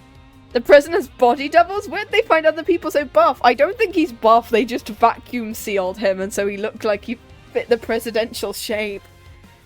It's why his suit always looks like it's been vacuum sealed. Because it is being vacuum sealed. The muscles aren't real. I really did see as though they were 2 completely different people, but how could one country have 2 presidents? They were twins! No. They're clones. How can I explain a sick nation? They were twins! Oh my god! Yeah, one was a body double. One of the 2 is a body double. Tell me that doesn't make sense. Oh god damn it, I've got hiccups. No!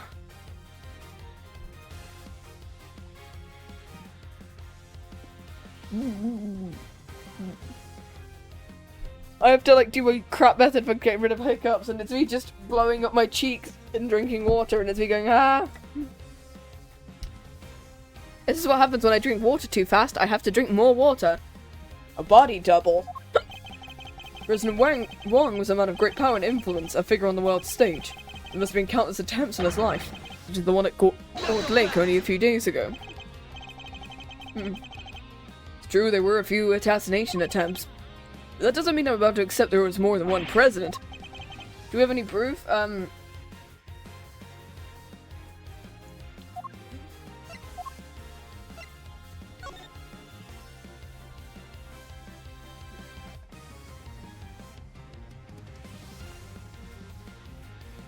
Oh!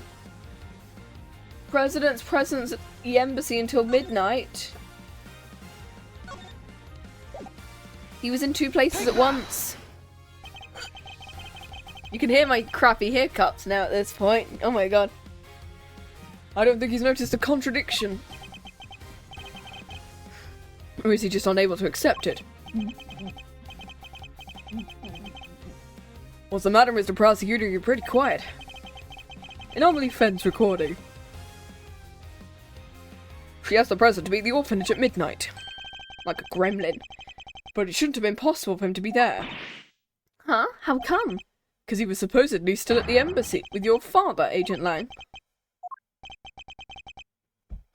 So he had noticed.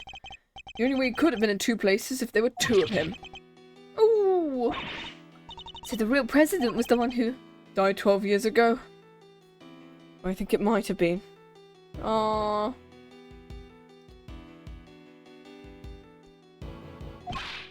But why and who? Who would have hired Candace to murder the president? In order to figure that one out, we'll need to look again at the piece of evidence we discovered was a fake. The photograph that we've literally just presented? Take that! The picture taken was staged sometime after his murder, and Aldown was murdered because he witnessed the president's assassination. In other words, the photograph must have been taken after the real president's death. So who is the president in the staged photograph? The body double. Nothing else makes sense. You get rid of his by sucking his butt chair into your throat and holding your breath. Yeah, I do the holding my breath. I sort of like blowing up my cheeks and going, "You're not a fish." That is apparently a good method. It worked the first time I had hiccups on stream. I believe the president's double had killed him so he could take his place permanently. Oh. This is like the crappier Yadagarasu. An Excelsior's winner in Legard helped him do it. You don't even have a body to support your theory. Yes, I do. Touch my biceps. Are you telling me it's magically disappeared? No water needed? Hell yeah. No, in fact, we know exactly where it wound up. Let me just move this over to the side. The president's body was here the whole time. Under the... Bantas? Is that what he was trying to dig up? Holy shit. It wasn't the ransom money. It was the president's body. He dug something up last night, something he couldn't trust anybody else. We thought it might have been the ransom money, but it was something far more important. We have the Yadagarasu at home, yeah. You mean... That's right, the real president's body. I think it's highly likely. Huh? The body may have decomposed in the intervening years, but the bones should have remained. Power was involved as the construction's due to start. Everything had to be wrapped up. The shooting of the movie and the recovery of his remains. Oh! I guess once they started digging the place up, they would have found them pretty quick. Lang, we need to have the so-called monster footprints analysed again. I guess we do. There is a body, there should be trace evidence. Give me someone from forensics. Presenting the findings. Trace of human remains along with other signs of a body. So it really was him. Bones were also recovered from the home of Excelsior's winner. Holy shit, he's been keeping the president's bones in his house the whole time. What is it? Bones. It's like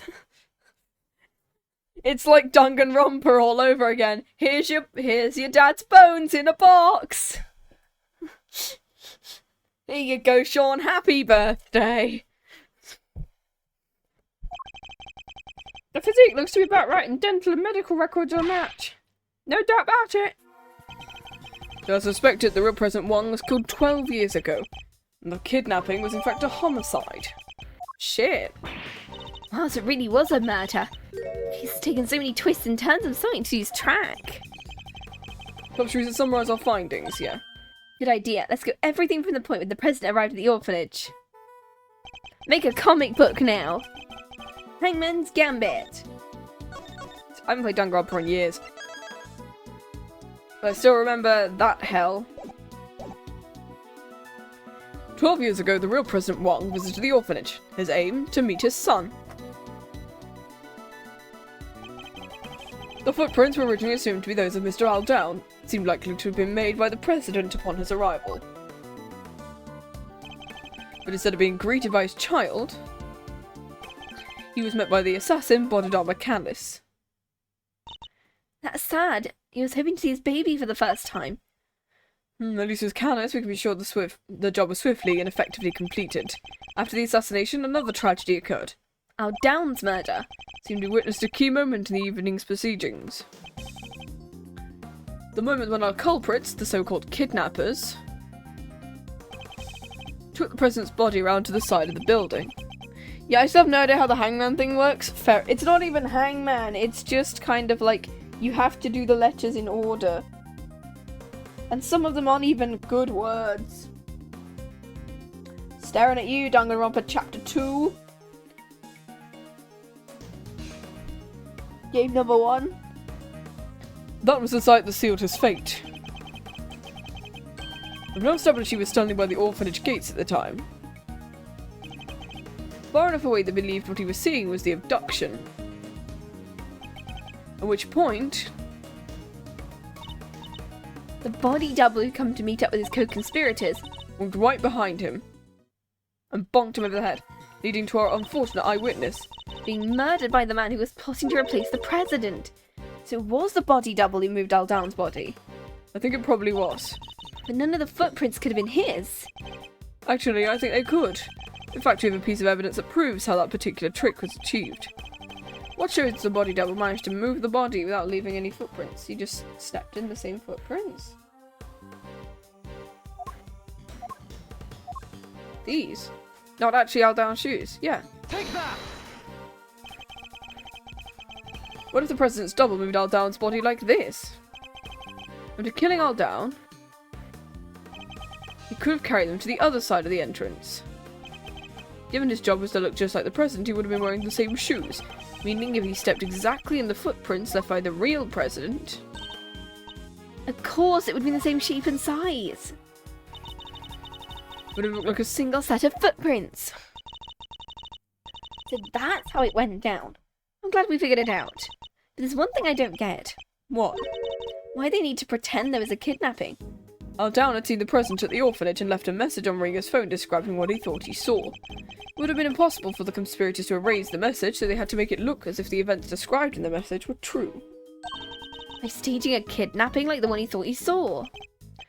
I think the two people in the photograph are likely to be the body double and Fifi Lagarde. She's the one in the trench coat? The two of them would have to walk out beyond the orphanage gates to stage the photo. The body double could have put his feet in the real president's prints as he did before.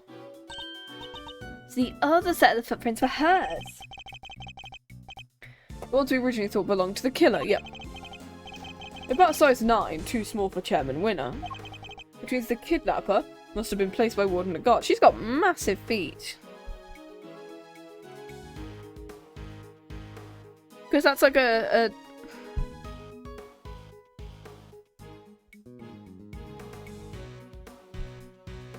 oh, it's a 7, which is... She's got bigger feet than I do. I'm only size 6, damn. Well, he's the kidnapper must have been played by Warden Lagarde. And that explains how so-called kidnapping was actually a presidential assassination. It does, which means my father must have noticed. There's no way he would have suspected a murder, especially not with the kid's picture as proof. The picture was never put into evidence, correct? And Pizzo kept holding it after taking the witness statement of the child who drew it.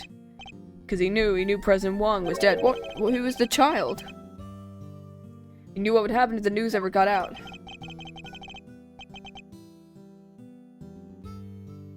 Zheng Fa would have been plunged into chaos, no doubt. They kept it a secret, and the secret died with him. Even though it meant taking the blame for the kidnapping and our family name being ruined. So your father knew the truth about what happened 12 years ago, but chose to hide it. It's finally coming to light. Okay, cool.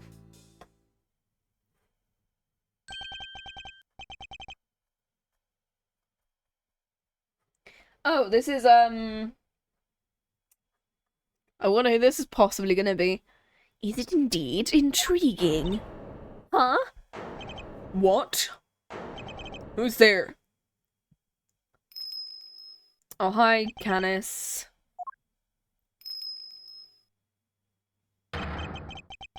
Bododoma Canis. The heck are you doing here? We're the law. You think you're gonna just show up like in front of us like it ain't a problem? You just escaped from prison. Forgive me, I couldn't help overhearing the fascinating conversation you were having. The opportunity to gloat over your past crimes was too good to miss, expect. You killed President Wang. I did, but it's not something I'm inclined to gloat over. I was more interested in something else you mentioned, or someone else. Someone you're looking for. That's why I look a little sojourned from the penitentiary, to find a certain young pup. A young pup in a rather eye-catching red raincoat. So everyone's after this person. You know who they are? In a manner of speaking. What'd you call them? A secret mastermind?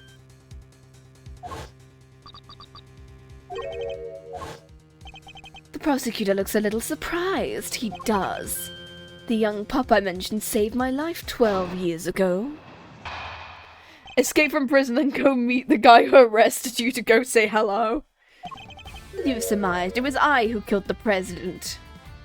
It was I. But that meant I too became an inconvenience.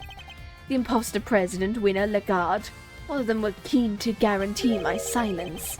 If I had met my friend the young pup, they might have even succeeded. I wonder what he's doing now. So he knows the child. It was the president's body double who hired you. I remember his words almost as it were yesterday.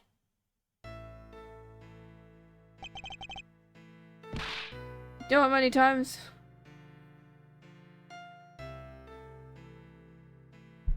Not twice, a bunch of times.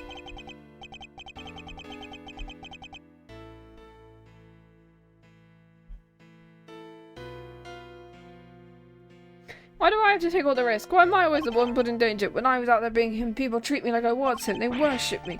What's the difference? What is there could be just as good as him? There was a difference, of course, even if he did look and sound exactly the same. Just because he walks and talks doesn't mean he is a president. He got his wish and became the boss, but he couldn't quite fill his predecessor's shoes.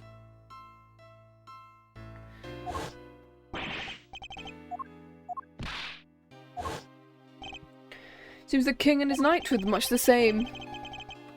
The president's double knew his employer had a weakness, a young woman named Amelie. In order to find her, he needed to enlist the help of the locals. Such as Chairman Winner. Once Fen had been located, they simply needed to find the right time.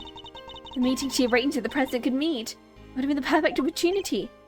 With the head of the orphanage brought into the fold, the little conspiracy was complete. Lagarde. Now quid pro quo. Where might I find the pup? What makes you think the boy helped you and our mysterious string puller are one of the same? He set a little fire that night out there in the orphanage. Yeah, we saw that. It was some kind of a prank, right? A prank? It was nothing of the sort. As I understand, he'd taken refuge in the igloo by the entrance. From there, I happened to see Winner and the guard carrying a dead body. He also overheard them catching a certain sordid little plot. A plot to remove me, the only other person who knew what really happened from the picture. He was kind enough to inform me. I was waiting inside, you see. He also happened to mention he was wearing his favourite red raincoat. In any case, he escorted me from the premises. So he's just a really short guy. Being a very considerate boy. Or to raise me. See me a little kerosene set aside in the igloo for such an occasion. Oh great, so you did befriend the arsonist. We love it.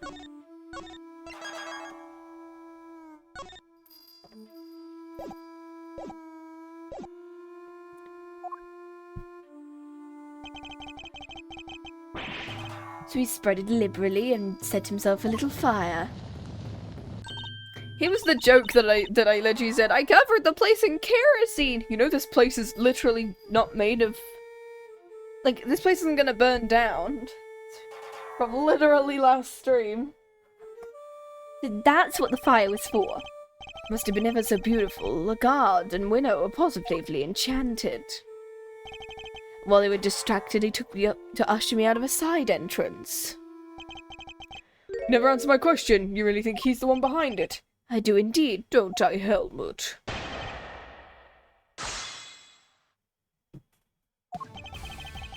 Okay.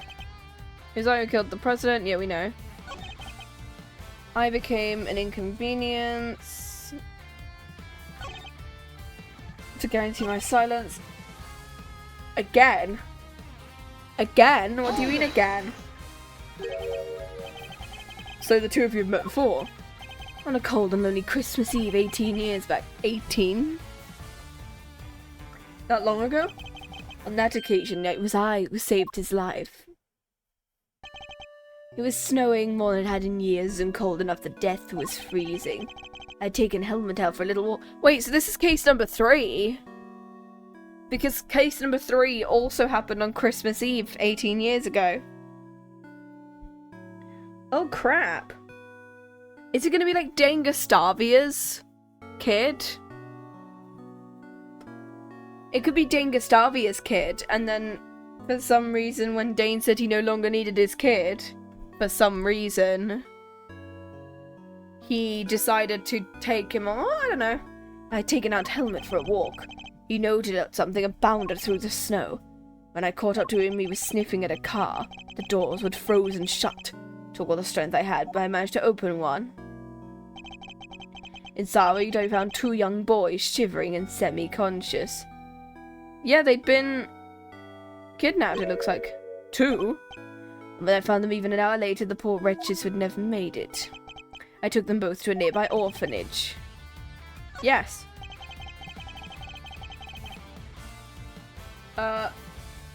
The date, because we literally said it's K3. Almost Christmas Eve, it wasn't Christmas. Holy heck.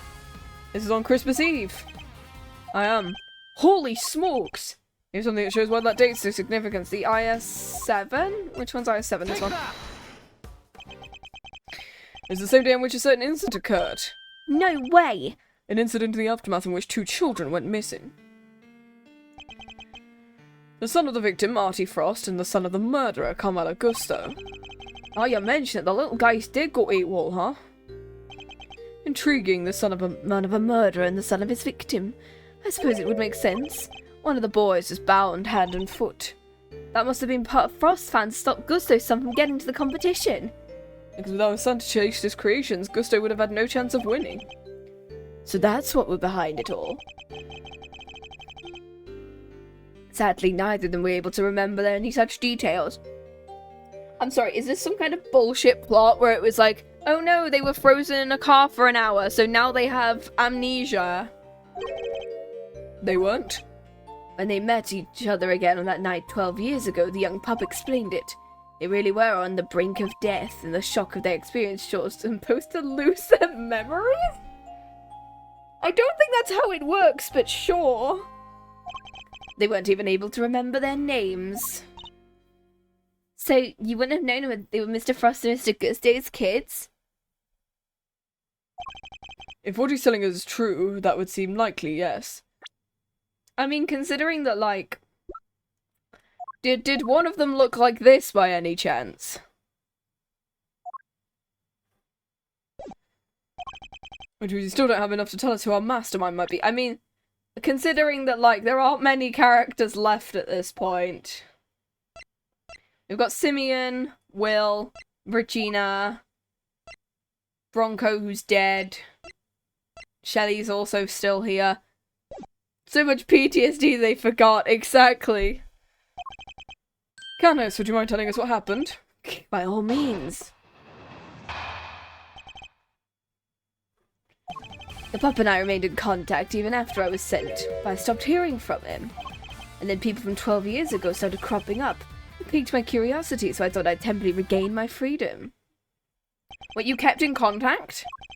You mean Lagarde, winner, and the president? Well, wouldn't Lagarde was in charge of the prison when he was an inmate? I fear I wasn't as kind to her as I could have been. But then again, she did try and have me killed.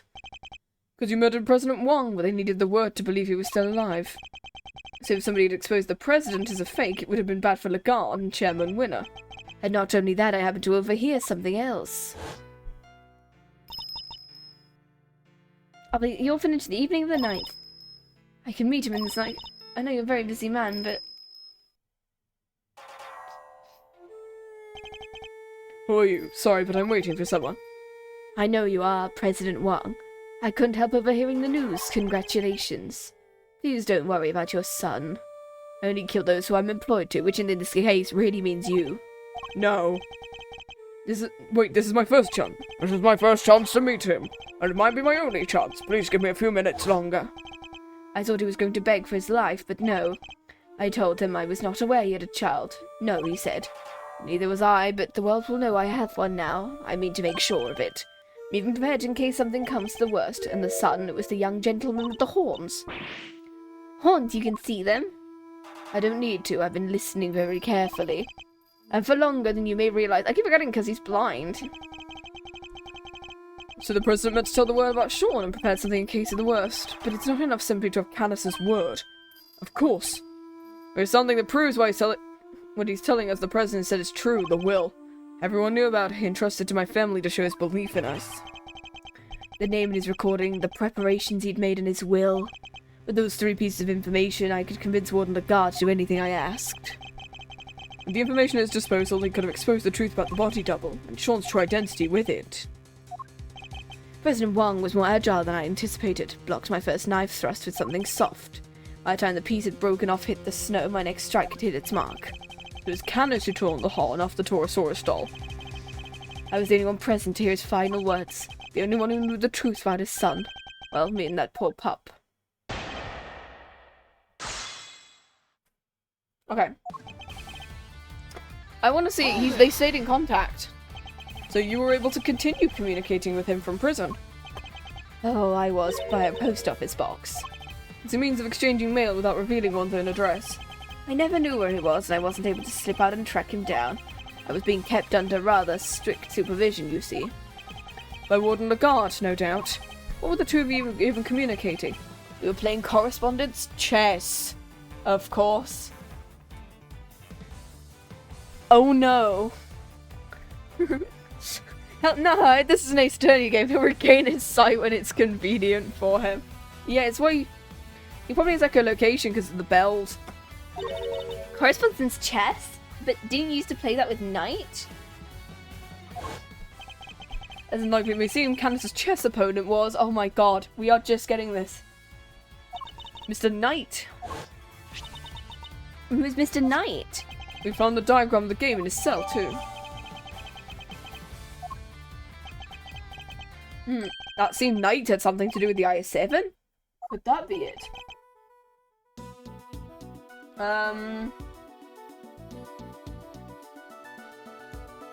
Oh, because of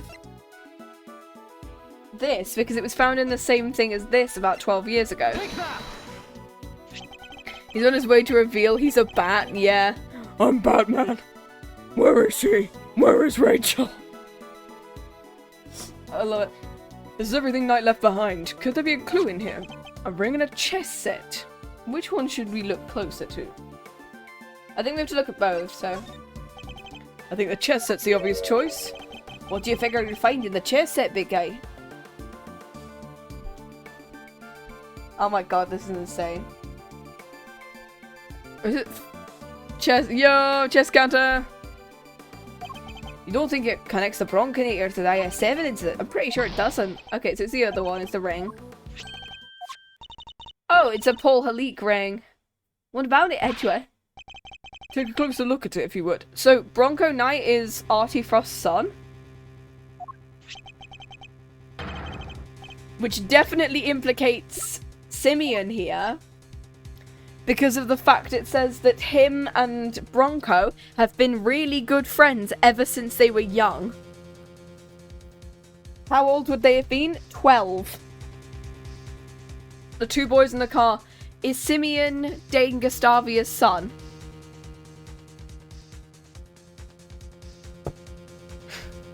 Oh shit. Paul Halik's trademark. Indeed, it looks like someone turned the stamp he used to sign his work into a ring. Why would Knight have been carrying it, and why was it not with the rest of the evidence? We tried to release Frost's personal effects his next of kin. For rightly, old Frosty didn't have any family, and the kid was missing. They never got to hand it back to him. From the grapevine they found him, in the end they gave him the goods, including the seal, which he turned into a ring, and wore until his own death. So Mr. Knight was Frost's son? The cops don't mess around. They would have made sure before handing it over. And we were looking for someone connected to the I-7 incident who played correspondence chess, right? I also don't know if I've accidentally added one more, but I don't actually care. So our secret string puller is Bronco Knight. No, I don't think it is. It could be Simeon, because he did say in literally case 2 that him and Bronco have been best friends ever since they were young, and, ooh. I don't think we can see it, but yeah. Knight is dead. How could he possibly be involved in the case? Far out. Our only candidate for genius mastermind is a guy who already kicked the bucket. Take a shot when the counter goes up? God no, I'm not drinking alcohol today. I will be doing a drinking game when I play Zero Escape though at some point, so that'll be really fun. That'll probably be next year or the year after. Because I want to do late in the day, somebody involves first, so that's going to be fun. How can a dead guy be behind all this? Or is it just, do it, case 2, you won't.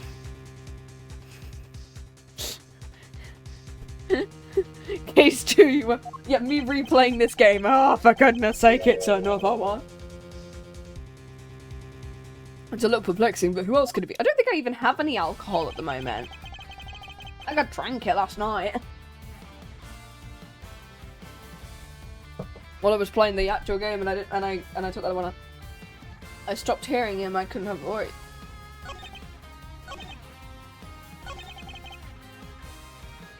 I did so used to enjoy tapping out my little letters in Braille.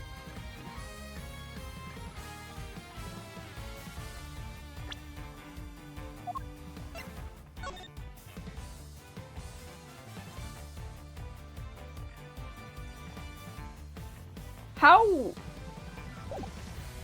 Objection! You said you wrote all your letters in Braille. I don't mean to be rude, but you do know about my condition. I'm blind, you idiot. Because the chess diagram didn't contain any Braille at all. But surely that's impossible. Not 69, 60. I hope it hits 69 just so I can go nice. How so exactly?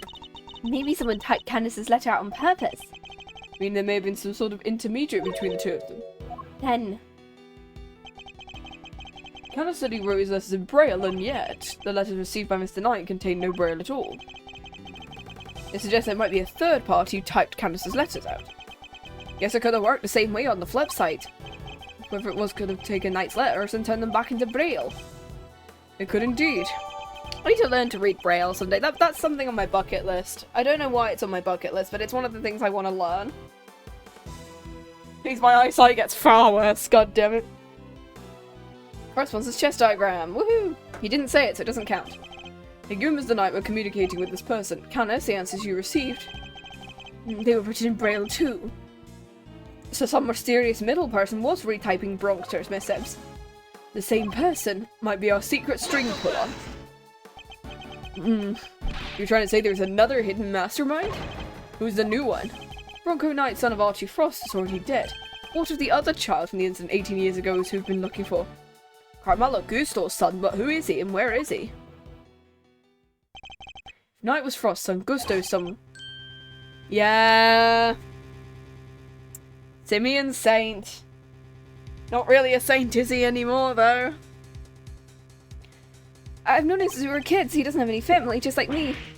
Him, but surely not. What's the matter, Adwa? You're white as a sheet. It all makes sense. I know exactly who our mastermind is. You have to tell us. I can hardly believe it, but it's someone we know rather well. Oh. It has to be the person behind this. The person who forced Chairman Winner's hand by setting the lender to Rosie Ringer. The person who kidnapped Shaun and bugged Kay and myself. The person who did the strangest thing of all.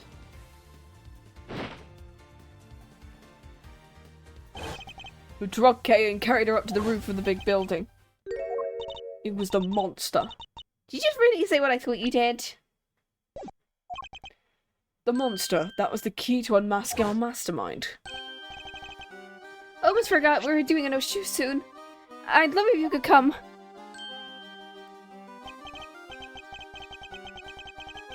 Oh, you're joining Regina.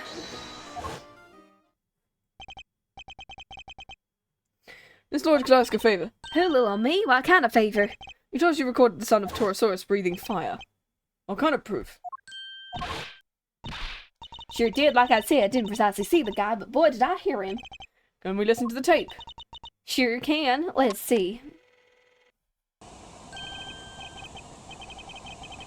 It wasn't me, the monkey made me do it. He did a ratatouille. No one will ever believe you. Quoted literally from case 2. You'd be surprised. Honk honk. That sound, it must be what I think it is.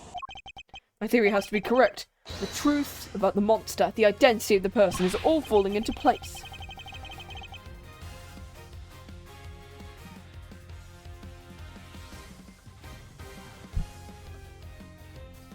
Miss Hart, you saw a giant eye at the window of the storeroom, did you not? Yep, I snapped me a picture of it too, even if you can't rightly see it so well. You can't see it right now, but... Gumshoe? Yes, sir. Your image analyzer, can we borrow it again? Sure, but what do you want to look at? It's photographed right here. Gotcha! The clue we're looking for must be here.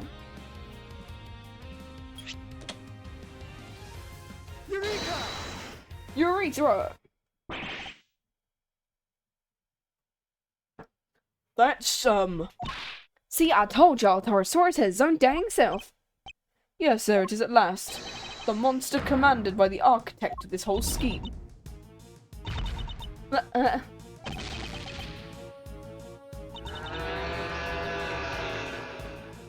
Monster? So this is... We love the fact that Gavel has this as her ringtone. Sorry, really issues with the urethra meme?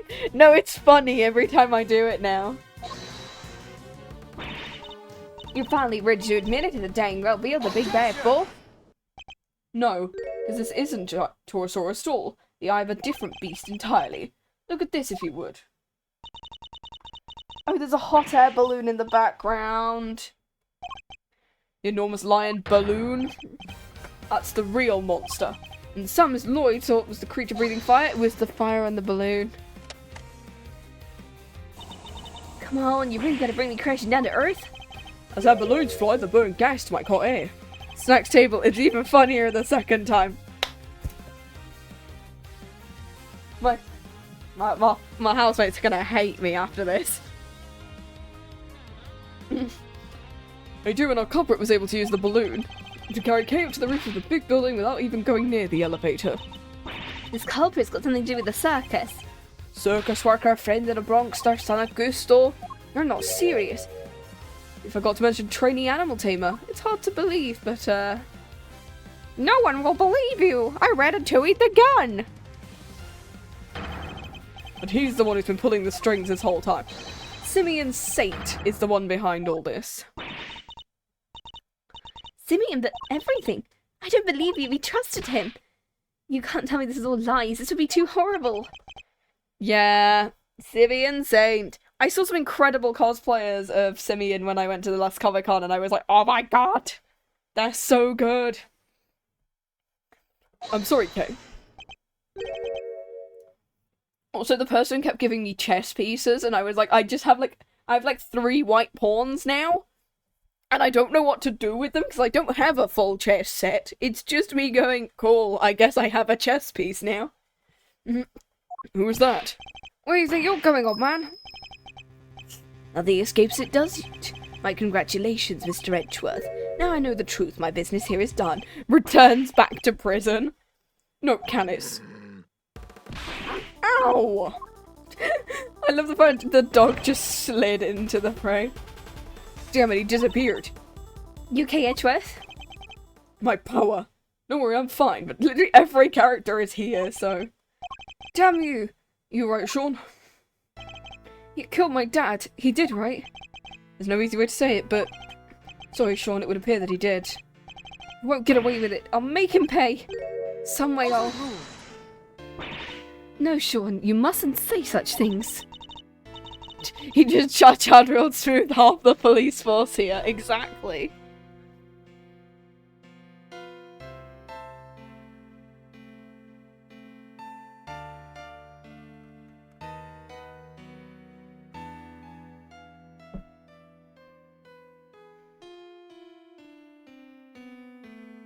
I'm sorry, Mr. Edgeworth, you'll have to forgive us both. Just put the call out so all units are on the lookout for Canis. I don't mean to hurry, but we better get on our way too, Mr. Prosecutor. Where do you think we'll find our mastermind? We should go after the mastermind now. They need to practice for the show, so I guess it means to be at the circus. Before we leave, there's something I'd like to ask of you, Agent Knight. You are not a clown, you're the entire circus, and also the mastermind between this entire game. I can't believe it. He was the entire circus, all along. There is, what? Once a beast has been sighted, the next step is to plan its capture. When we arrive, there's something we'll need to try and find as a matter of priority. And Detective, I'd like you to look into something that's been bothering me about Shaun's kidnapping. Yes, sir. I want to help too, Edgeworth. Good, there's someone I'd like you to try and contact. If Saint really is our mastermind, we're going to need the person's help. Between our many encounters, I never suspected a thing, even though it was right there in front of me. I messed up, there's no way of putting it. I'm going to put things right once and for all. To be continued! Are we in the final bit now? I think we're in the final bit now. Here we go, the mastermind's true face. I think this is our final part.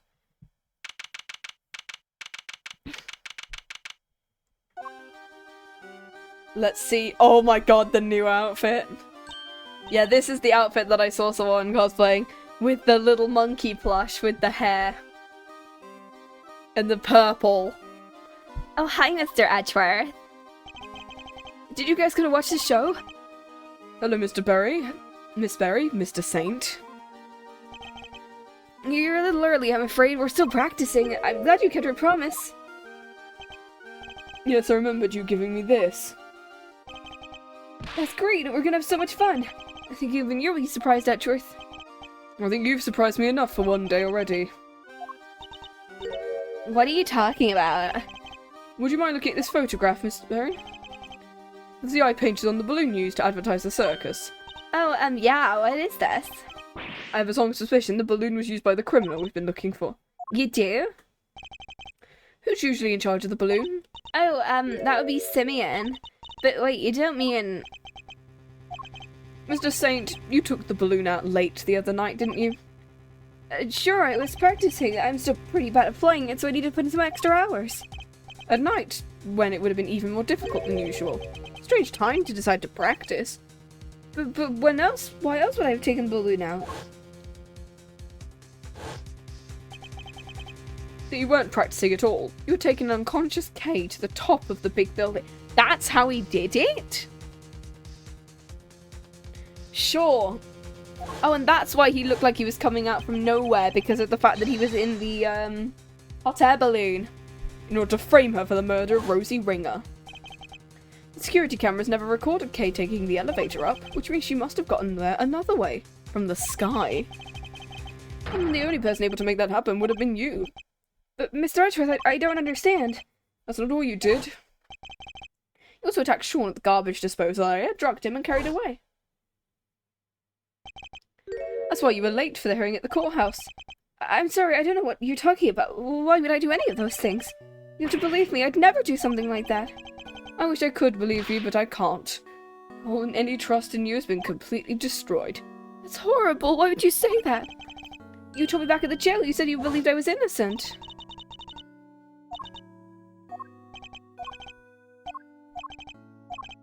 Okay. That's just awful, I never thought you'd lie to me. We didn't lie. We swear. You said you knew what it was like, I trusted you. It hurts, Kay, it hurts much. Come on, Edgeworth, this is Simeon, he's not a bad person. Objection, I see it now. That's your strategy, isn't it, with everyone? You root out their psychological weaknesses and exploit them. And without even realising it, they wind up doing exactly what you want them to. Unfortunately, I'm not good at talking to people, so I don't care about any of that. Exactly the behaviour one would expect from the arch-manipulator besides our recent troubles. I was too blind to say it before, but you won't fool me again. Simeon Saint, you're guilty of crimes too numerous to mention. That's how you want to play it. You always did have the courage of your convictions. Luckily, grinding people's self-belief into dust is kind of a hobby of mine. Here we go. He's got long hair. Oh, here we go. One of my favourite themes in the entire game. Oh my god. I love this theme so much. He who masterminds the game. This theme also sounds like it could fit into a Layton game, the accordion bit. Like I could imagine Jean Descol and Herschel Layton fighting into this theme, and it's like, oh god, I need to change his voice ever so slightly now because of the fact that he's got a man as a pirate theme. Well done, all of you. Yeah, we're gonna go here. It's certainly a side of him we haven't seen before. We're gonna keep there, I think. So much for the trainee animal thing, it wouldn't hurt a fly. I guess this was all an act. I'm basically doing the same thing that Matt and Guard did, with the fact that I just kind of slightly make him sound a bit more evil. I'm glad we're finally getting to meet the real you. Simeon, this can't be true. Truth lies, what does it even matter? Huh? All you need to know is Mr. Edgeworth here has made me really mad indeed. Well...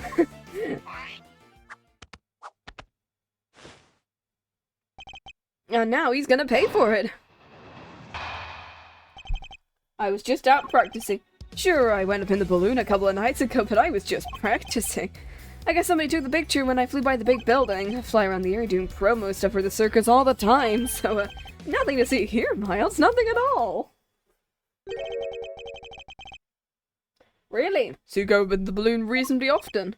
Yeah, promoting the circus, like I said. Is that true, Miss Berry? Well, it's true Simeon's job is to go up in the balloon, but I guess just everybody in the area would have seen him up there by now. I'm sorry, you went up in a balloon that everybody knew you were up there in. Bro made an armrest out of a cat and a squirrel and a pig. Donkey Kong, no! He's in the back. What have they done to you, boy? Well, that same balloon was used in a crime. Nonsense, I happened to be in the area when it happened. Somebody took a picture when I was floating past the big building. I'll be the judge what just happened to be nearby, thank you very much. Because he kind of ends here, and then I'm just gonna keep going up and just hope for the best. Yeah, there we go. Animal farm chair. Oh god, yeah. I need to reread that at some point, that'd be cool. I went up in the balloon a couple of nights ago, but I was just practicing. Pressing what? I think we should try and learn more about it. So he wants us to press. Okay. Does balloon, do you usually launch it from here at the circus?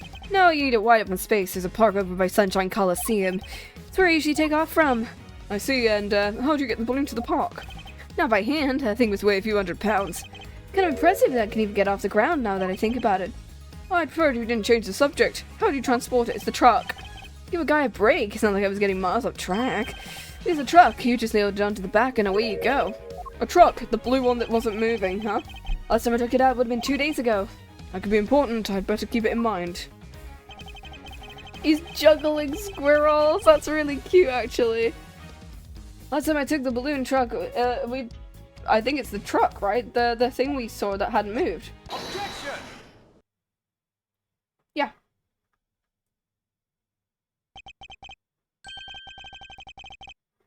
This truck, it wouldn't happen to be blue by any chance. So what if it is? We happened to see a blue truck ourselves just today. One with a large basket loaded on the back. Basket? I'm just a basket. It was the truck you told us about, then your statement about not having moved in 2 days is a lie. Hey, Lang. Emma! Agent Lang, Emma. There you are, Mr. Edgeworth, at last! I've been trying to find you ever since we wrapped up the case yesterday. Kay sent me a message saying you were here, so I came right away. And I found what you asked me to go look for, so, load onto a truck in the parking lot. A blue truck. Well, well, I think that truck might be the one we saw earlier today. In fact, I'm almost certain. He's got an objection! Oh, because it's blue like a million other trucks. What makes you so sure it's the exact same one? I saw it too, it's the same one. What's the matter, Edgeworth? That wasn't me. Worthless are the words of a man who can't back up his claims with evidence. You sound just like him. Oh, he can imitate voices. Oh no. Show me, I demand proof. I must be able to prove it somehow. It's the same truck, I'm sure of it. What are you doing? Why are you touching the truck? The engine's cold. Oh, he touched it, so if we can find out that he touched it. What can I use? Fingerprint dusting, because we touched it. Why can't the touch dusted for fingerprints? Why would you want to do that? Because I expect to find a certain very specific set of prints. And if I do, that will prove beyond all doubt it's the truck we saw in front of the big building. Whose prints will prove it's the truck's? Ours. Yours? You think you're gonna find your own prints? I do, because I put my hand on your truck when I saw it. Let's see what we can find. Could you lend us your scientific skills? That's why I'm here. One moment, please. All ready. Take it away, Mr. Edgeworth. Me? Of course. Who else did you think was going to do it? Don't worry, it's easy. I will show you how. So just spread the powder over the area. This is gonna be like the 1-5 case all over again, in which I just like put prints everywhere. Just spread the powder over the area you want to search for prints, like this. Moving the cursor around and pressing space will allow you to dust the area with powder. It stinks to fingerprints, and once you found one, make sure to dump plenty on there and then blow away the excess. Blow it away. With your mouth. Ah, like that. How? Blowing with tea. Okay, he wants us to blow with tea. Oh, there's no such thing as too much powder. Okay, good. Good. Lots of powder. Yes. Finally, my spamming skills will do something. This is so much easier to spread powder than it was on the Switch. Oh, we don't even have to press space. Good. You can just click. Yes. Yes. More dust. More. Yes. Yes.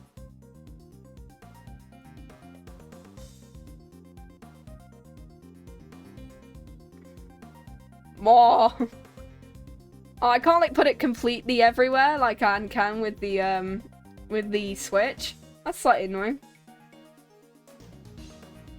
I'll just keep, you know, this is once again like. I remember one of my clips is just me doing this. Oh shit! Why'd I move chat for? I can still see some green, literally unplayable. Yeah, I can't believe it. It won't let me. Yeah, it won't let me go further than that, I don't think.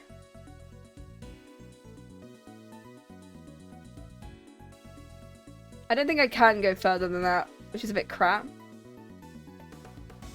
Yeah, we're getting there. Come on, we have to do it all if we're gonna do it. This is me being super logical, and then suddenly it's just me going, fingerprint dusting. I'm gonna use all of her supplies. What the? Can't. There we go. I don't know whether I can do any more.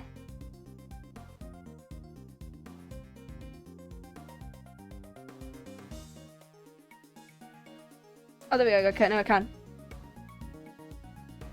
There we go. We're getting great. Damn, Mr. Edgeworth, how much do you need? All of it. I'm gonna snort this after. I don't know what the fuck I'm doing.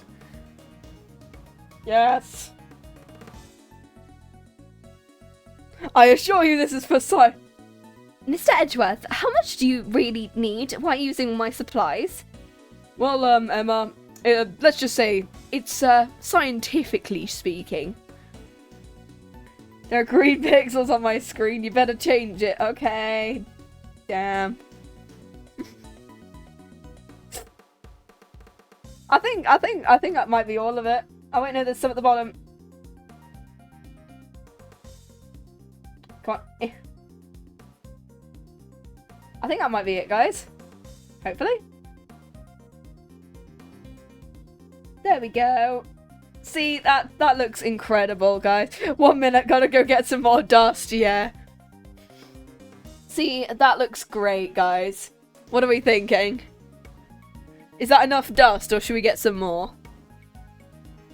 Oh, sorry, there's some green pixels at the top of my screen. Sorry, gotta fill those in. Oh shit, sorry.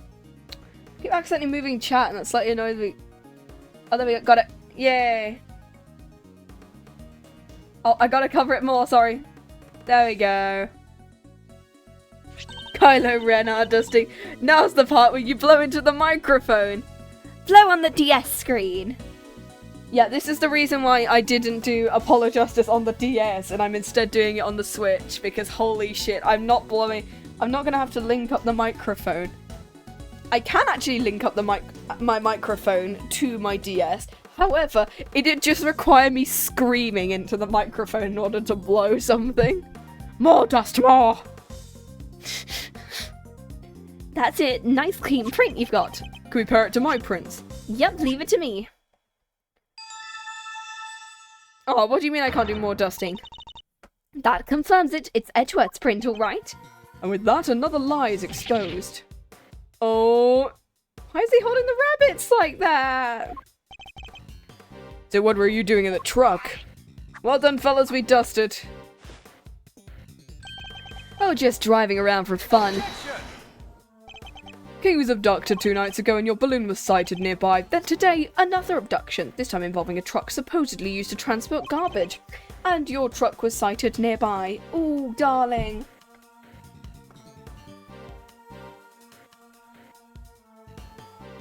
Ooh, darling. Ooh, sorry. Objection. Coincidence, nothing more. You want me to believe that we're simply by the scene of 2 separate abductions, simply by chance? Just be honest, you were involved in both. What makes you think they were even connected, huh?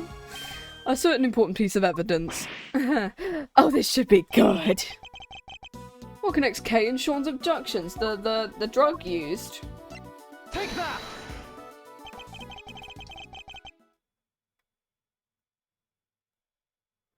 Kay was drugged with a dose of a powerful sedative, and a bottle of sedative was found right where Shaun was being held captive. Which one should I present my prosecutor's badge? Which I don't even have! Do you think they'll actually let me be a prosecutor after this? Or are we going to be forced to become a defense attorney? Is that what Apollo Justice games are? Is it Miles becomes a defense attorney? Damn, guys. The very same brand no less. Objection! I knew you'd try something like that. So the same sedative was used. So what? Does that mean everything's connected? You know as well as I do, that doesn't prove anything. We must have something. There must be a piece of evidence that can tie him to both crimes. Cops, prosecutors, you, Miles, you're all the same at the end of the day. I'm neither of those things anymore, so shove it. You force the evidence to fit the crime or you flat out make it up as long as somebody goes to jail. No difference from a certain other evidence tamperer we've had the misfortune of meeting. Which one, Von Karma or Winner? No, I'm nothing like him.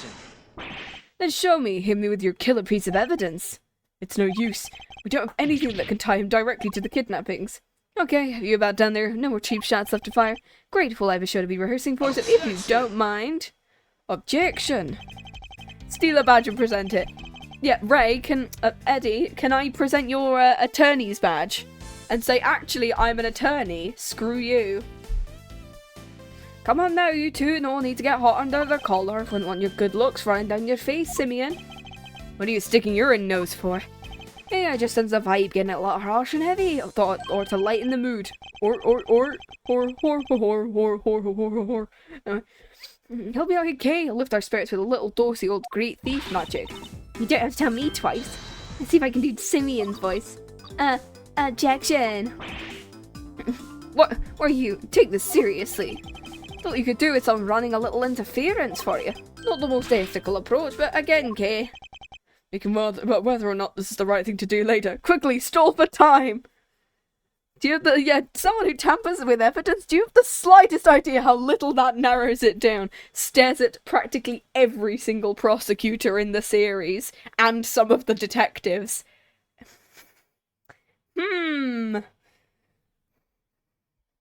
And even a defense attorney or two. Also, I love the fact that that Eddie's strategy is just, ooh, look at me! look at me, look at this clapping, look at these impressions, I'm being a distraction. And he's like, somehow this is working. We can worry about whether or not this is the right thing to do later, but this is my last chance to improve a connection. Van Zieks would never. Okay. Hence why I said potential. Like, not every prosecutor, but most of them does a Henry Stickmin distraction dance. We loved. Okay, Van Zieks, yeah. He's a little bit racist, but other than that, but in Avenue Q's terms, everyone. Let's forget the kidnappings for now. Is there anything else? I also saw Dance of Deduction, and I went, oh my god, that is a new distraction. Of course. Canis was looking for a string bullet too, the young pup. I don't actually think Van Zieks has ever, like, messed with evidence at all. Like, people he's, like, prosecuted against have. And I think maybe... I don't actually know whether there's a choice of forged evidence in that one. Besides, maybe one character who's a bit of a spoiler. But yeah, there is just a lot of forged evidence in literally every side. Judges, with Gavel just not wanting to put stuff through. Defense attorneys with spoilers that I'm not going to say just yet. And also Callisto U, because Callisto is a defense attorney who forged and stole a heck ton of evidence. Yeah, it really doesn't narrow it down, does it? Prosecutors, I mean, Miles did it. I'm fairly sure Franziska didn't mean to, but she ended up presenting it because it was due to her father. Von Karma, obviously. Oh my god, yeah, there is just a lot of forged evidence. If I could prove that Mr. Saint was that same young pup, then... He said he was looking for the person who did the chess, right? Take that!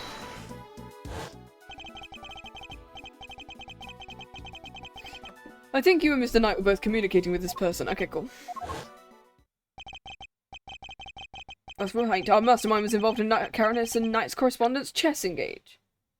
Hey, guess what? More chess! I can prove that Mr. Saint was the hidden intermediary. That's enough. This is getting painful. You don't have anything, and I don't have to practice for the show, and I have to practice for the show. So if you don't mind... Thank you, Mr. Fender. I can take it from here, and I can't take any more of your interventions. Please stop. It's just him doing the distraction dance in the back. Look at that face. Yeah, I like it. Malzarino's back in the game for sure. I'm Timmy and the funny clown. Look at me, I'm jiggling. Okay, you can stop now, please. Mr. Saint, you're a fan of chess, I take it. Oh no. Van Zieks might be racist, but he would never forget evidence. Professionals have standards. Exactly. You draw the line at race. This is like the I can forgive racism. This is like it's that meme. Don't take that out of context, please. Don't. Fan of chess, I take it. I was also thinking of that. Yeah, you draw the line at that. Yeah, it's like, but I could never forgive murder. No. Where did that come from? You can forgive that? Yeah, exactly. It's that one meme that I've had stuck in my head for a while. Chess, sure, I don't hate it. Oh no, how many? I mean, he could be just convicted of animal cruelty here. Because you can't actually use animals in the circus anymore. Our secret string puller was playing correspondence chess with Mr. Canis. Holy shit, this is gonna absolutely... I'm glad I'm not taking shots for chess. I thought Bronco was the one playing chess with Canis.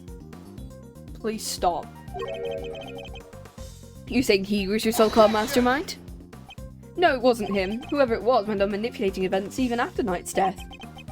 Take a look at this letter, if you would. Who do you think could have written it? I believe it was the person who'd inserted themselves between Canis and Knight. And you think that person was me? Oh, you think that person was me? Why would I go to all that trouble? It's crazy! Take a bit that appear the two men were connected and communicating directly with one another. The very fact that led Fifi to murder him.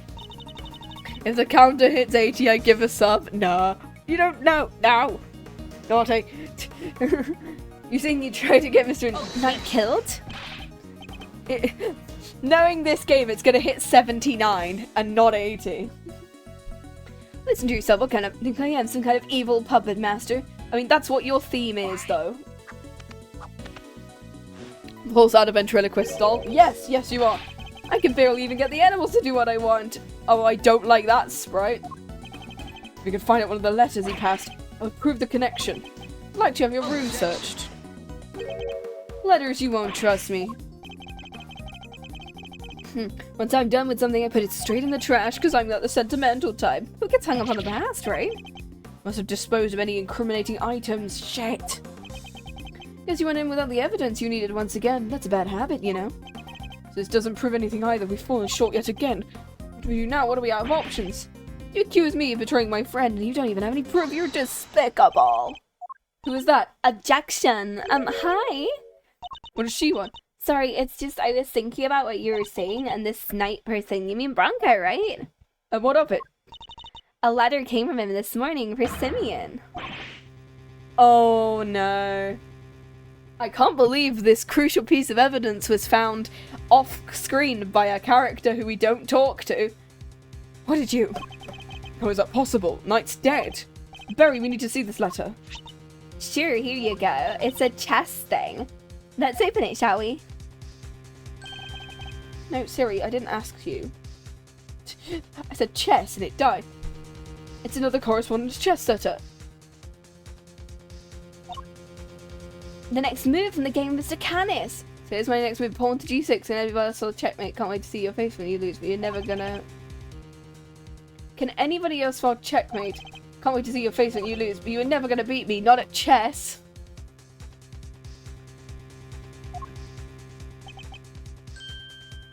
It's postmarked the 26th of March, the day before Knight died. I guess it must have, gotten hauled up en route. Well, we do move around a lot. It's part of being a traveling circus. Our mail arrives late all the time. It's directly to you, Mr. Saint.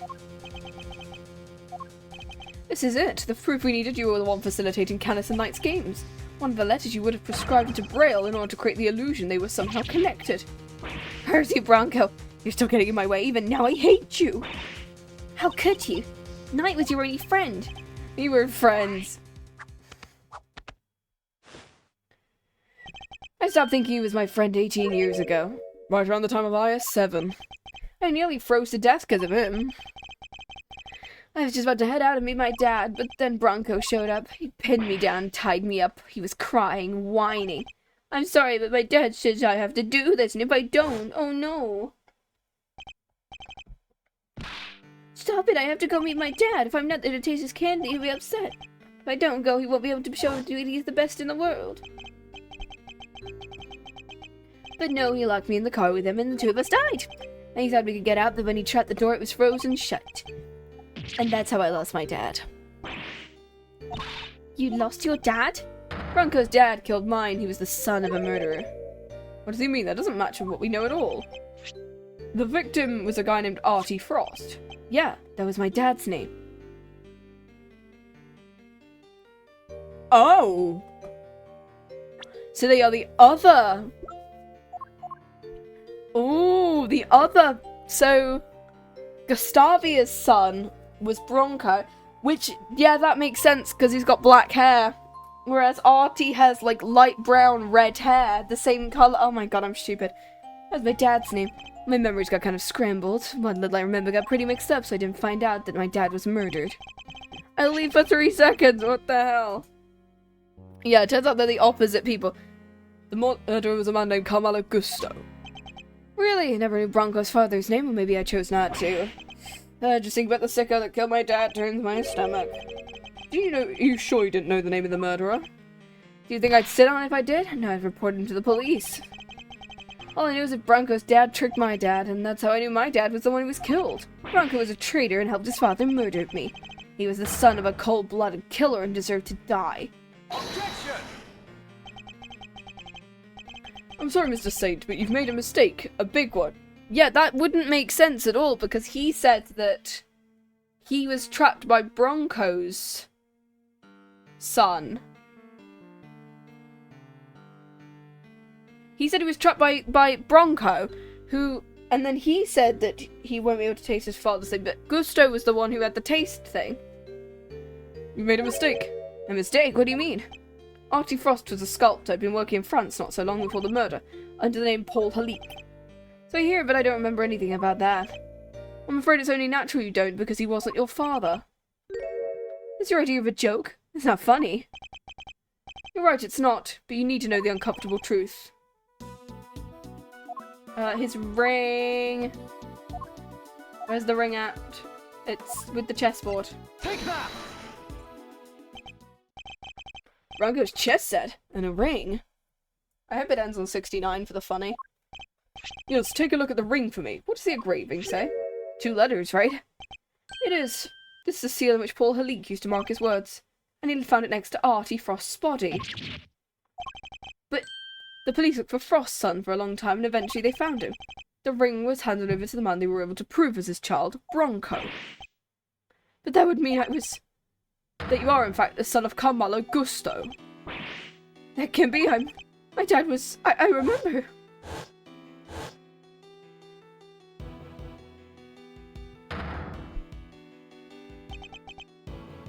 Bronco tied me up and locked me in the car. He deserved to die. I mean, Artie Frost was the more scary one. So I understand why. He deserved to die, didn't he?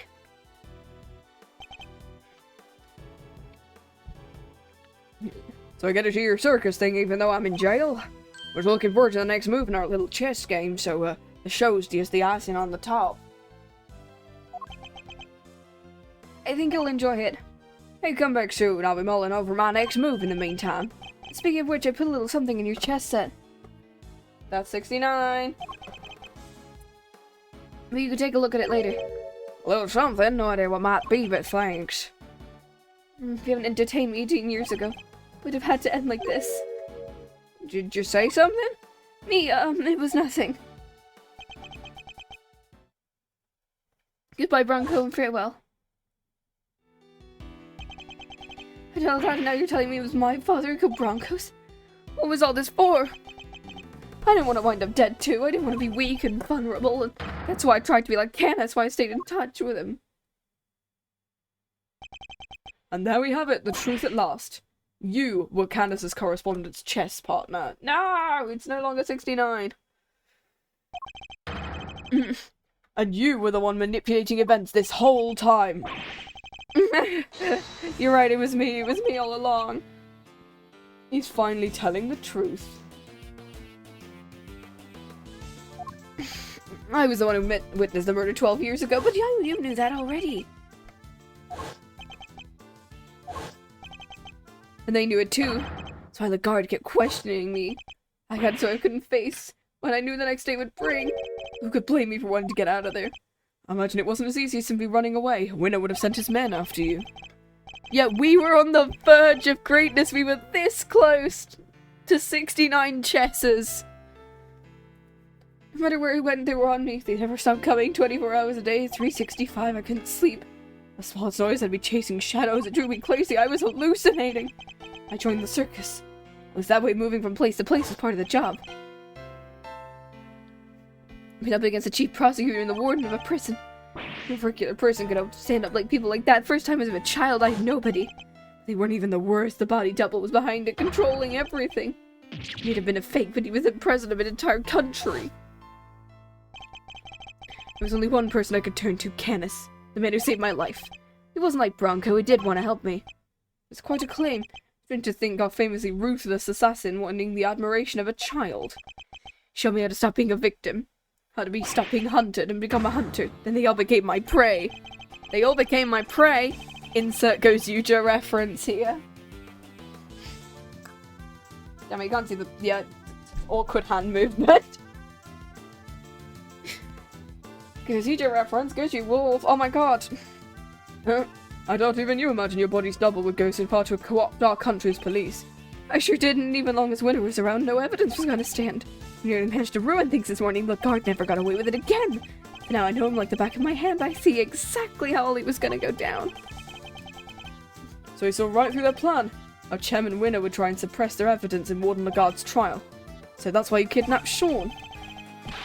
You wanted to force a guilty verdict regardless on the presence of evidence or rule of law. Maybe I did. How else was I going to make them pay for what happened 12 years ago? Whatever helps you sleep, but Winner pulled one last trick. Tried to kip Shaun himself in the hope of influencing the verdict. In other words, you chose the exact same course of action as the man you so fervently claim to hate. Gotta love when clowns turn out to be the final boss of their games. I could think of at least one other example, yeah. That's only if I'd actually kidnapped anyone at all. I never do anything so wicked, never ever me commit a crime. Besides, I don't hate the three of them, I'm grateful. If they hadn't done what they did, revenge wouldn't have been nearly as fun. Objection! So you admit it, your motive all of this was revenge. Sure, admit it, so what? I despised every single one. It's the kicker, I didn't kill anyone. The most you can blame me for is writing the odd letter. A quick note to Ringer to tell about Winner, another to him to know about her, but the fact they wanted to kill each other and one of them succeeded, that was all on them. So you take no responsibility for the fact your actions resulted in multiple murders. Same thing at Gourd Lake, people are much easier to control than animals. Oh, fake an assassination plot? I handed that to Bronco on a plate. Oh my god. So Rook's murder was... That was Bronco's idea, nothing to do with me at all. Well, should I just call Shelly the Killer like it's Miska Mooska Mickey Mouse at this point? Like, Shelly the Killer, here's your man! Get him, boys!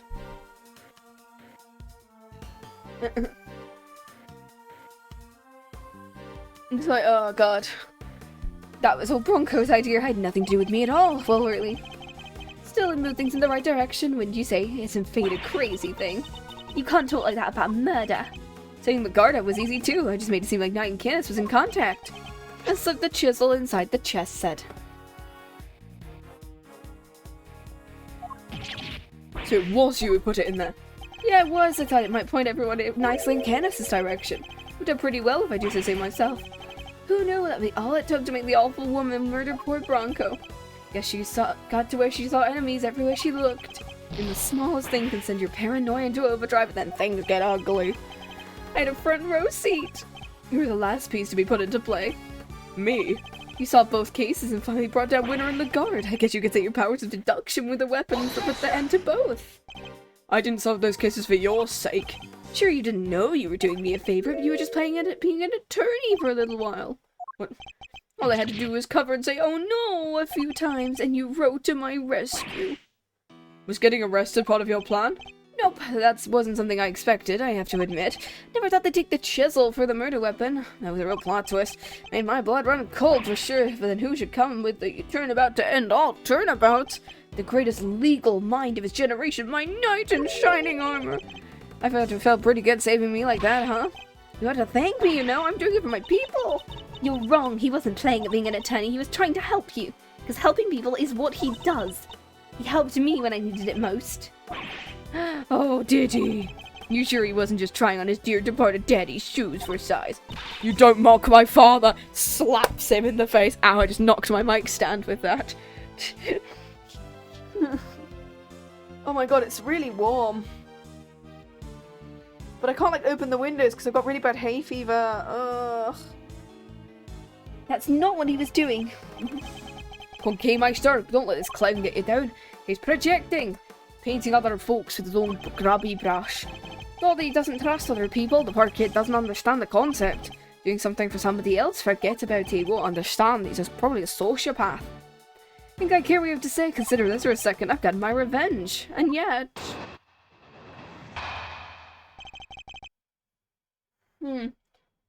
You can't prove it. I never actually did anything. What's my crime? You think you can pin an incitement charge on me? Read my letters. I didn't mention murder anywhere. If I did, maybe you'd have a case. Maybe you could say I encouraged them. But that's the same story as always. I'm afraid you can't prove I did anything. I'm sorry. There's like 4... But Jonah accidentally slapped himself on stream. Hell yeah. I also hate the fact that it's like, you can't prove I did anything. How many people are currently standing in this room? Let me just show you exactly who's in this room. Miles in this room, Kay's in this room, Lotta's in this room, Lang is in this room, Shaun is in this room. Verity's in this room. Dick is in this room. Fender's in this room. Von Karma's in this room. Regina's in this room. Tabby's in this room. Emma's in this room. And like many of the other members, you just admitted that you incited all of this murder to how many people? 7, 8, 9, 10, 11, 12. There are 12 people in this room that you just admitted murder to. Yet only 27 matching witness statements. That's not enough. Yeah, exactly. This is like Ace Attorney. This is stupid. This is Ace Attorney. Oh my gosh. Same story as always. I'm afraid you can't prove I did anything. He's like, we need real proof. I'm sorry, you admitted your crime to 12 separate people. No. That's not true, you kidnapped me. You did miss the part where you proved that. All I admitted to was sending letters. Letters which didn't threaten, coerce, or encourage anyone. I just passed on what you call pertinent information. You're the slippery one. It's gotta be something you can do. What about this? Incitement, K, means to encourage or direct another person. In the eyes of the law, it seems equivalent to committing the crime. We need to prove he told them to do it. You say it's gonna be easy. I guess it's not so big on due process after all. I guess you can make me carry the can for murders I had nothing to do with. I don't even have to talk to you if I don't want to. In fact, why am I even still talking to you? I can think for one reason the tent's surrounded. There's nowhere left to run. Exactly, Lang. You don't think I plan my escape too? What if just to pluck an idea? I trained all these vicious wild beasts to attack on command. All I have to say the word, then a side-off stage in the chaos. You wouldn't. Oh, I'm just spitballing, but you would pay to see that. You could easily take Shaun hostage with the gun I may or may not have in my pocket right now. You know what? That would make for a killer show. You will do no such thing. It's hard to know what lengths he might actually be prepared to go to. But knowing what we know about him already, we have to be prepared for the worst. I'm sorry, we have 2 journalists in the room who have you quoted to say that you're going to kill someone as a threat. You are now threatening people and saying that you have a gun in your pocket and you're willing to murder someone with 12 witnesses. And you're going to train animals to kill all of us. Are we really sure this guy cannot be arrested? Or we just let Shelley the Killer get to him. That'd be the other option. I humor you, but once the curtain goes up on this little performance, it better be a lively one. For I mean, we're done here. Let's see if you can get me entertained. There must be something we can do.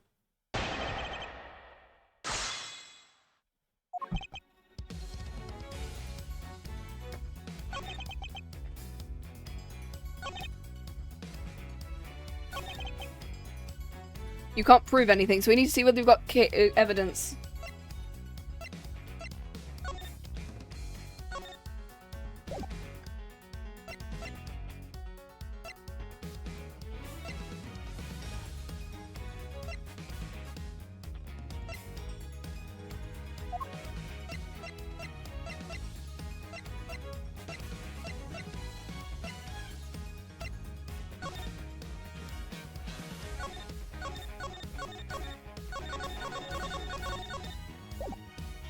When 12 grown adults are a bunch of angry squirrels. Yeah, I refuse to believe that nobody recorded and or filmed this, because we have 2 journalists, one with a camera and one with a giant microphone that is pointing directly at him.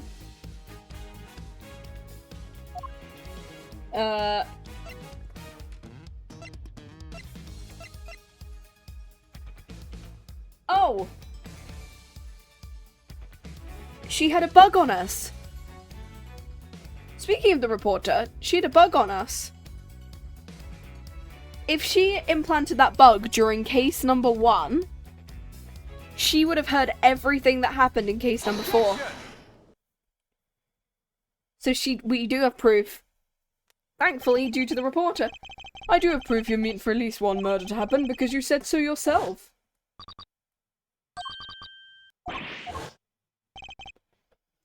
I said that weird, I don't remember. I know you can think you can worm my way out of everything, but this time you're wrong. Yes, because our conversation was being recorded by somebody intercepting the signal from the very listening device you planted. You got your conversation with the clown on tape?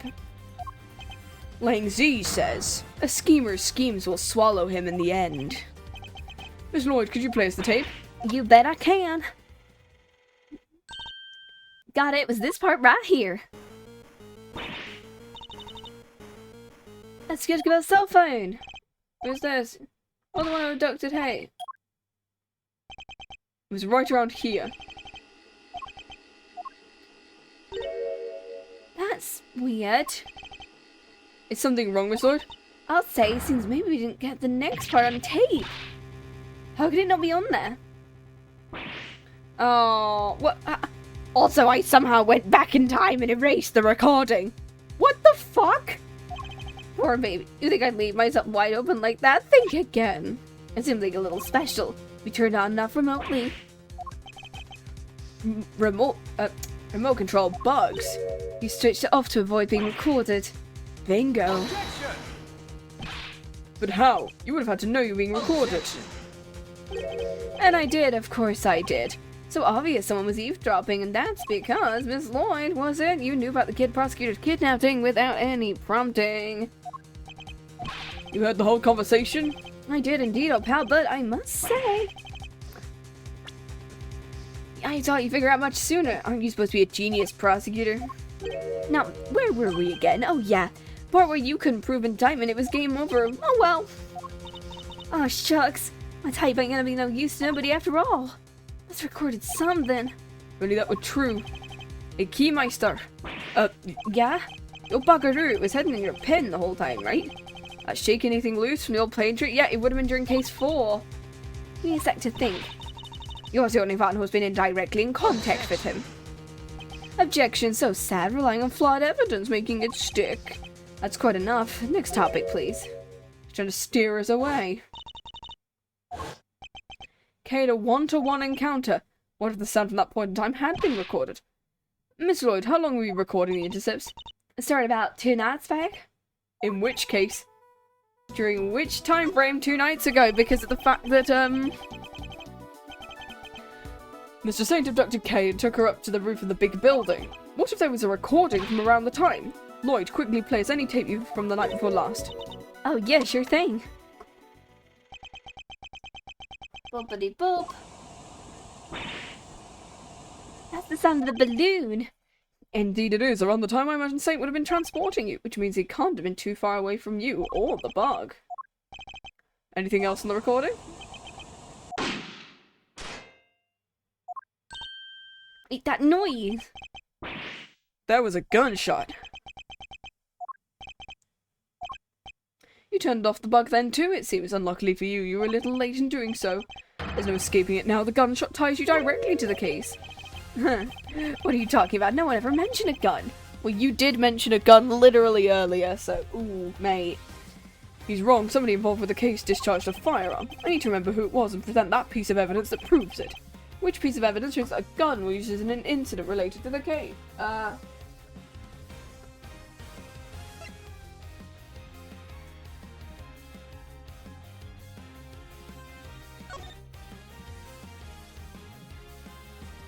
Oh, gunshot residue.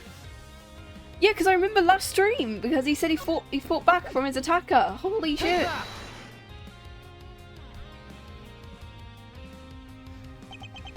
It's written right here in the president's autopsy report. Traces of gunshot residue were dedicated on his hand.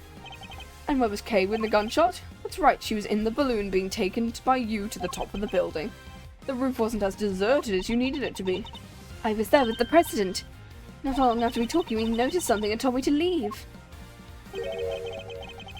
And if a gunshot rang out shortly? Don't tell me you didn't hear it yourself, Saint, not when it sounds crystal clear in the recording. You're just gonna pretend to ignore me? What else do you expect me to do when you keep spouting your weird theories? Not so fast, we didn't just hear a gunshot on the tape. If you listen carefully, you can hear the bullet hit something. Could the president have been aiming at Mr. Saint? What would the bullet have struck? The balloon?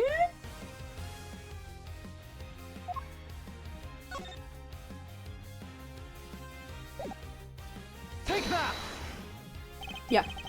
I think the president was firing at the balloon.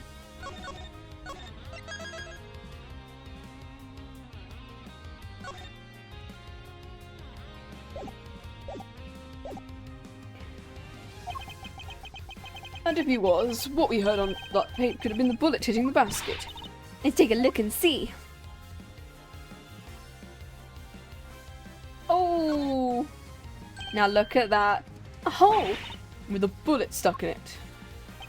There's a bullet hole in the bottom of the basket. I'd call that pretty conclusive proof. Well, Mr. Saint, how to explain not just the sound of the tape, but the accompanying bullet hole? You see everything, don't you? It's pretty impressive. I doubt there's anything I could hide from you if you really wanted to find it. Shut up and confess. No need to get cranky.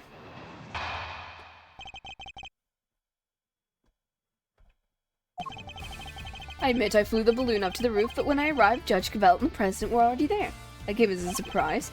Only the president noticed me and made the good judge leave.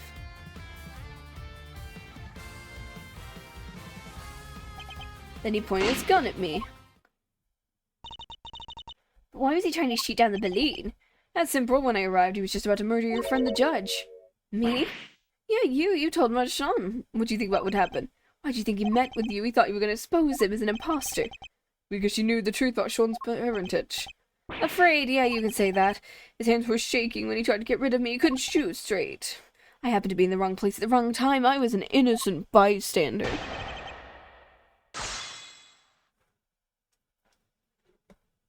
Okay, what have we got?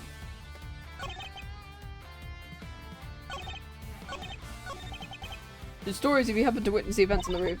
You mean I didn't come along? Val might have been in serious trouble. He's basically a savior. I don't think it's that simple. After all, he was there to commit a crime too. We need to go over his testimony. There must be a halt, so we have to press, I'm assuming.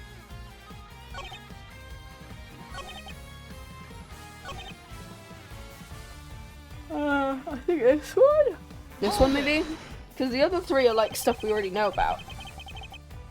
You're lucky the bullet only struck the bottom of the basket. I tried to get out of there the second he pulled out the gun. Could have my balloon going pop now. But it was a close run thing. So you left right there and then.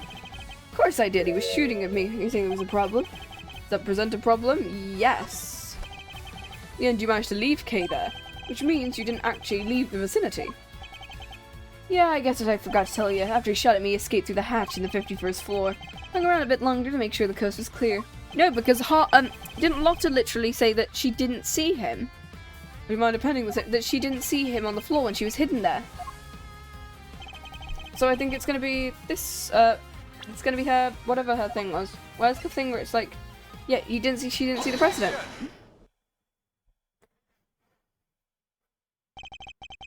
You're lying to us again. The president never entered the storeroom the night before last. Miss Hart testified to the fact. And you believe in the word of a two-bit hack of her mind? I beg your goddamn pardon. Say that at the chief again, I dare you. I'll wipe the spot right out of your stupid clown face. So we know Hart was camped out on the 51st floor. If our fake president did escape through there, how the heck did he get off the roof? An excellent question, one that I hope to provide the answer to. You know he didn't leave via the elevator, which leaves only one possible way. How did the president leave the rooftop? It wasn't via the... Did he kill him and then take him? Did he, I'm assuming because of the fact he was able to leave Kay there, he exchanged Kay's body for the president's body and took him in the balloon. He flew, simply. He what? Flew? In Mr. Saint's balloon. Whoa, quit fooling around. Why in the world would I give the guy a lift in my balloon? There would be a security camera on the elevator. Mr. Hart was on the 51st floor. There's no other way he could have left the rooftop. Oh, you know what the circus is all about, making the audience think you're in danger, giving them that thrill. It's time to bring the act to an end. I'm not in danger if you even think I am. What do you mean? Watch and learn. Hart, can I ask you something? You were keeping guard on the 51st floor, not even blinking. You bring a big telebuds, I've done said as much. Huh, so the noise was on Miles' faithful assistant falling through the hatch. That didn't scare you so bad you fainted.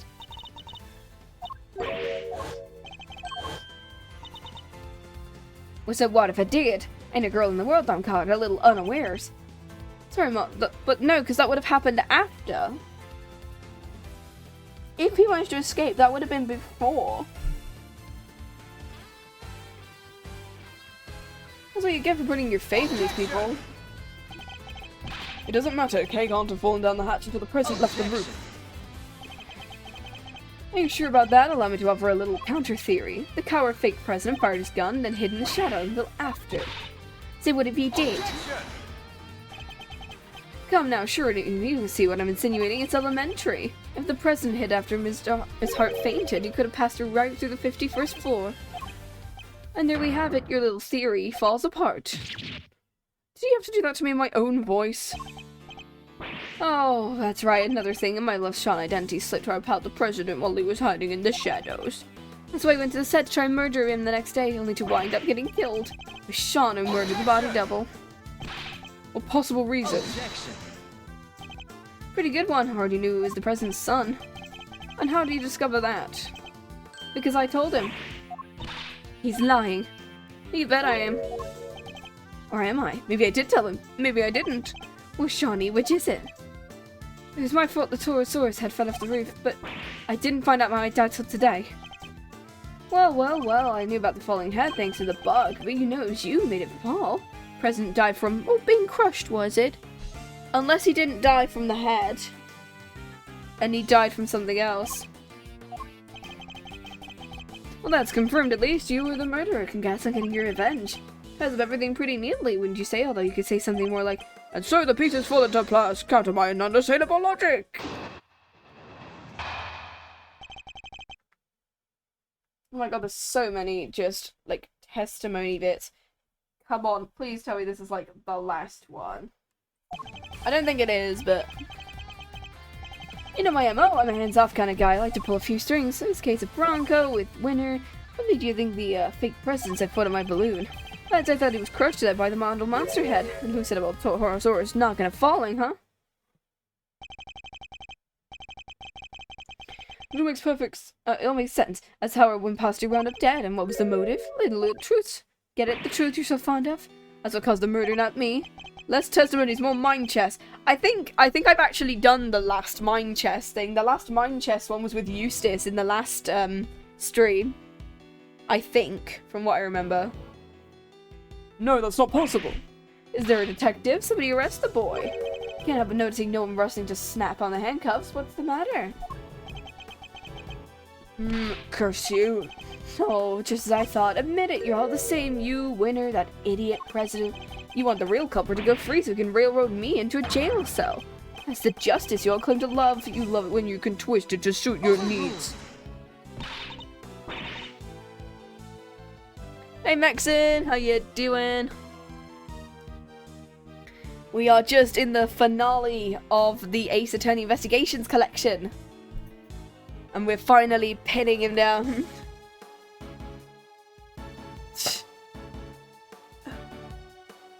Yeah, the saint ain't so saint after all. That's not true. Well, if you're not gonna make the move, guess I have to step outside and speak to an officer myself. Once I tell them the kid's a murderer, maybe they'll do something. We're not done with you, Mr. Saint. You have to rebuttal him. Oh, how do you know to make some excuse for stalling? You still don't have any proof or any chance of winning this. Tell me I'm wrong. I hope that this is a stalling. And yet you still want to prolong. Well, as long as you know what you're doing. He's not holding back. Oh no. You forget Shawnee's lines on the line? Miles, we're fucked. Take a deep breath. Why would I do that? Times like these you need to kick back, take stock, and save the game so that if you fuck up, you get to come back. I'll be grateful for what you have. The worst of times when lawyers calmly show our biggest smiles. The way in which the president made his escape is that you and that laughing boy can agree on. How about this for a little thought experiment? What if it's not about whether the big guy in the purple jacket got on the balloon, but rather under what conditions would Simeon being cool with letting him get on board be dead already?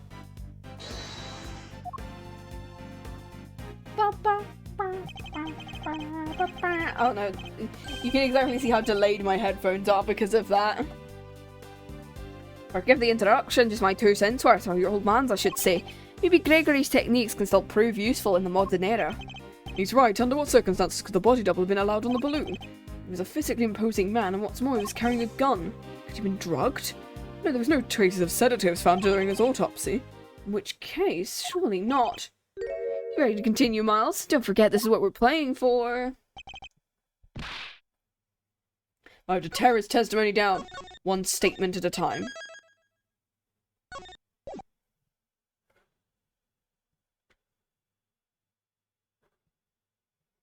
Let's do this.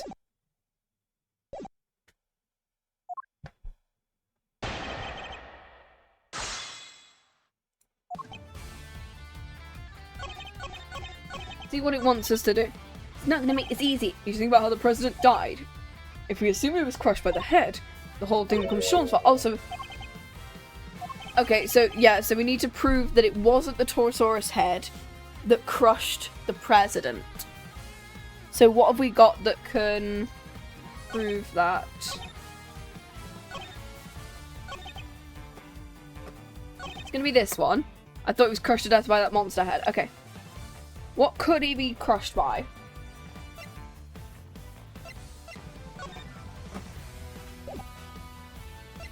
No, no. Assuming no. Oh yes, they set the truck down. No.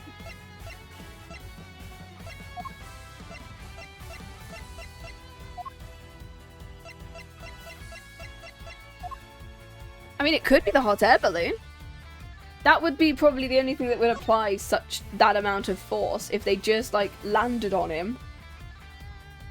Holy shit, is that the murder they're going with? Oh no!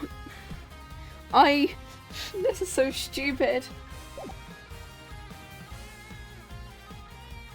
This is an Ace Attorney game, clearly threw the truck at him. If it's not the hot air balloon, I'm picking the truck. It was? Holy shit. He just slowly descended upon him. Yeah, he did say the balloon was heavy. He killed the president by slowly descending on him when he could have easily moved out of the way. That is such a shit thing. This is the most slow-mo death, yeah. Shaun didn't kill the president was crushed by a monster. Do you really just say that? Who? He's the kid who can communicate with giant beast to use his special powers. The only person in communion with monsters was you. You must have been mixed up with somebody else. No monster pals here. That's a shit name. I'd stand still and accept the death. It's just polite. Yeah, if somebody's coming at you with a hot air balloon, you've just got to accept it. It's fine. It's Final Destination. You've just got to embrace death at this point. You just have to stand there, T-posing as he went, "Come, my hot air balloon, come to me." Why the false modesty? You're very close with at least one creature. In fact, you can make this particular monster do exactly as you command. It was you who killed the president, Mr. Saint, and I can prove it. You're talking about the lion balloon? A quivering mockery of a monster filled with hot air, but a monster nonetheless. Not entirely unlike Mr. Saint himself. Ooh! Robot death noise. You lost me! What are you trying to say exactly? You seem very keen to stick to your story about having manipulated Shaun and the president. But no matter how true you may have wanted it to be, there was nothing more than a desperate lie. Even the most skilled animal tamer can't make the dead do his bidding. And the president was dead long before he left the roof, having been killed by your balloon. Well, I get it, I think we can look lighter than air, but it was a few £100. When the president attacked you from the roof, you had to think quickly in order to protect yourself. The method? Landing the balloon right on top of him. You didn't need to let him ride on that balloon, and you didn't need to coerce you into taking him, because what you took away was his dead body. Oh, wait a minute now. What you're saying is true, the president would have been killed 2 nights ago, which would mean the time of death was wrong. It would. You're really losing your touch. It's written right there. Time of death, April 5th, approximately 11. April 5th, that was yesterday. Means he died when the Torosaurus head fell off the roof. Alright, Shaun, it's time to be honest. You know it's the right thing to do. You killed your dad. You hated him. We get it. Who wouldn't? He just left you. What kind of father would do that? He went to get milk and never came back. Oh no. I already told you that I didn't know who he was. But you did know because I told you. My theory had been so widely off the mark. I want to thank you again, Miles. You hounded Winner and Lagarde until their crimes was exposed, and by ruining them both, you helped me get my revenge. That's why Shaun holds milk. He's waiting for his father to come back. And by ruining them both, you helped me get my revenge. Gotta love those powers of deduction. If the time of death matched, everything else would fit. So, could he have cheated the time of death? Yes. What was the other guy's name? Carmelo Gusto? You ran him down for me. That was some great work. Of course, Gusto, the I-7 incident. He killed Ross and froze his body in order to... Are we kidding me? Did we freeze his body?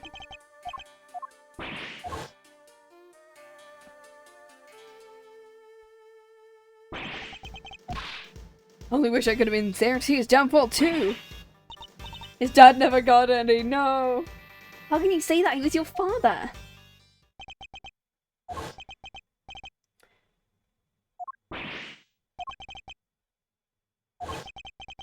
He was no father, he left me all on his own. What kind of person would do that?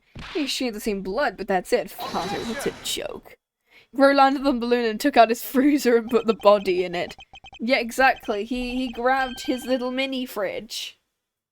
He grabbed his tiny mini freezer, took out all of the shelves, and then put the body into it.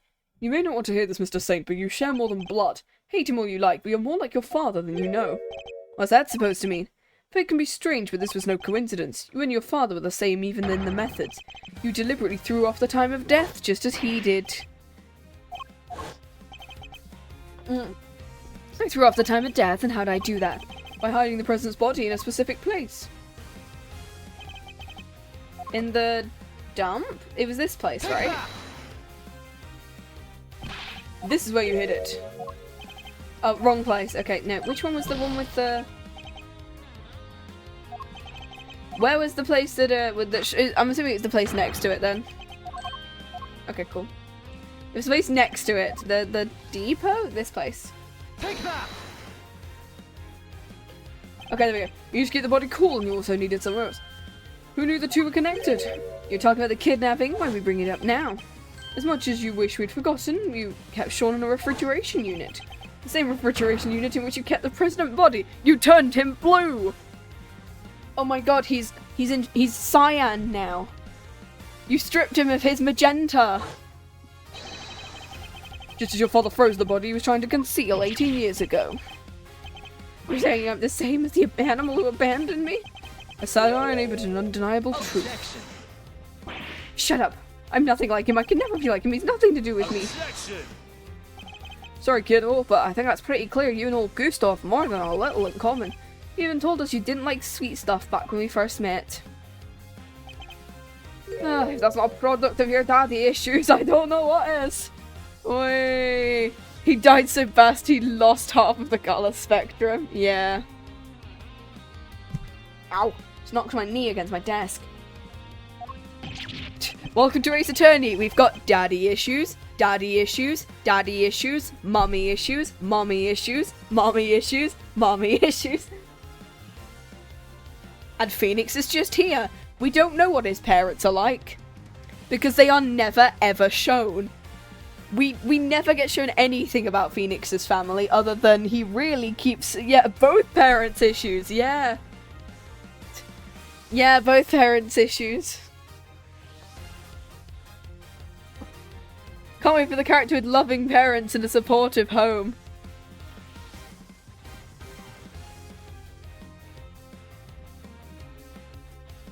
I mean, Ryunosuke did. I'm assuming, I think Ryunosuke has parents, they're just never shown. And yeah, Trucy Wright has all three of them. Does she though? Does she have all three though? Staring at 4-1.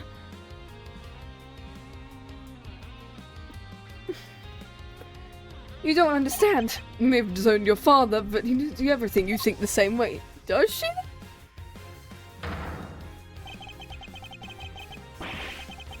No parents. She simply spawned in one day. Yeah. I'm trying to think. Is there a character? I mean, Winston Payne is probably the closest we've got to a regular dude. Because Athena... No. Apollo? No. Trucy, yeah, all of her parents are still alive, yeah. I was about to say, are they? But I think they are, yeah. I mean, I was about to say Emma Sky's parents are... I don't know whether I don't think we ever meet the Sky's parents. We know that Lana exists, but we don't know her parents. Phoenixes are never shown. Ryunosuke's are never shown. I mean...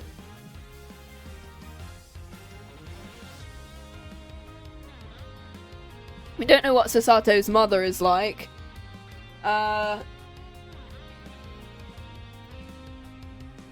Iris, no, we don't. I mean, well, technically she's got Shones, but he's not like her dad. Anyway, we're on like the weird tangent of trying to think about, do any of the Ace Attorney characters actually have parents? See, that's what I need to do in my next Ace Attorney character. Just make them actually have parents. Like, you don't have to show them, but they can have them, and they're a normal person. They're just like the one normal guy in a world of like everyone else that just has so many issues. You're as every bit as prepared as he was to sacrifice others in order to protect yourself. Your crimes were even exposed in the same manner. You couldn't be more similar.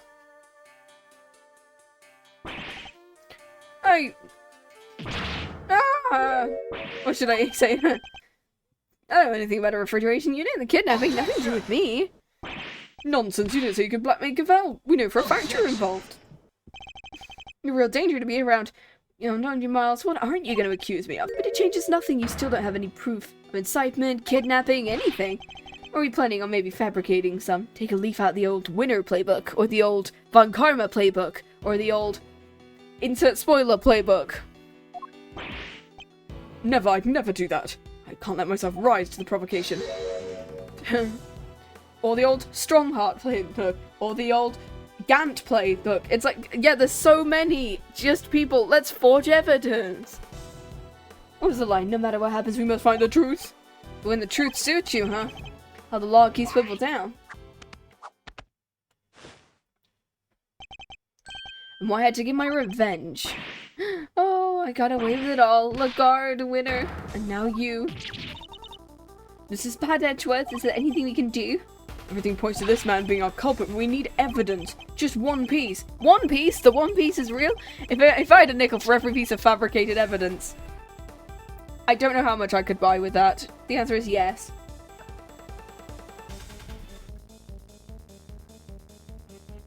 Alright, it's been fun, but it's time we brought the show to an end. Stick around for the main event, though. I'll even let you for free if you'll admit defeat. Wicked Witch laughed. Who's this? Okay. No? Who was that? Gumshoe! We stalled enough for him to bring in some evidence. Can we get much higher? Anyway. I'm worth 3 nickels. 2, take it or leave it. We love it. Sorry to keep you waiting, sir. Thanks for stalling long enough. Yummy, where have you been? I've been doing my job like Mr. Edgeworth asked me. And Gumshoe, have anything to report? I've been looking into a few things within the refrigeration unit where the kid was kept. It was registered to, the very big circus, just like you said. And there it is in the nick of time. Thanks for stalling. Excellent work, detective. Well, Mr. Saint. Must be kind of a mistake. Why would a circus need a refrigeration unit? A valid question, but we're no experts on the circus trade. Perhaps we could ask your department manager for her thoughts. Well, Miss Barry. We do hire a unit to store the food, but I don't know where it is. I leave that all to Simeon. He's so good. You fool! Simeon, you're scaring me. Such a shame, but rushing to find a solution after the fact often leads to mistakes. You often knew the body was found in the unit, the suspicion would fall on you, so you panicked and moved to the grounds of the big building. But you weren't counting on Shaun being found in the unit where you kidnapped him. If only you'd known you were up against a great thief and an even greater detective. Aw, is everything alright? You're looking a little pale, and that's not just the makeup. Don't think you've won just yet, Miles. You're missing proof of the more important of your little theory. Oh yeah, and perhaps you could enlighten us. You don't have any evidence I crushed a potential faker with that balloon, and I know you don't because there isn't any. I'm afraid there is. Because of the bouquet. The bouquet. This ain't murder the victim. There should be traces of your misdeeds on the evidence. It's gonna be the bouquet, isn't it? On this piece of evidence. Is it gonna be... I mean, that would then indicate his bouquet being crushed.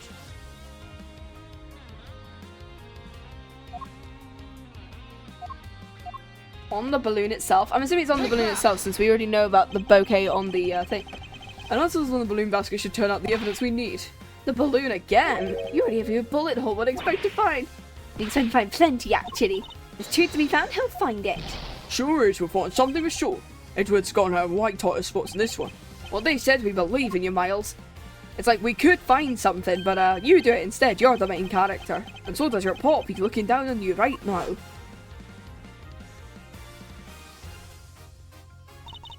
Just stay calm and see this through to the end, Miles Edgeworth.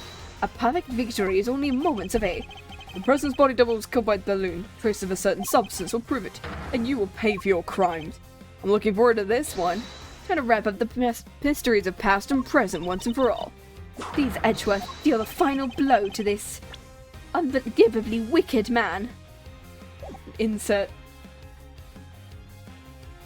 musical reference here. Get a main character. Exactly. The last piece of evidence will prove your guilt beyond a doubt. What should we expect to find in the balloon? The bouquet! Where's the bouquet? Where's the bouquet?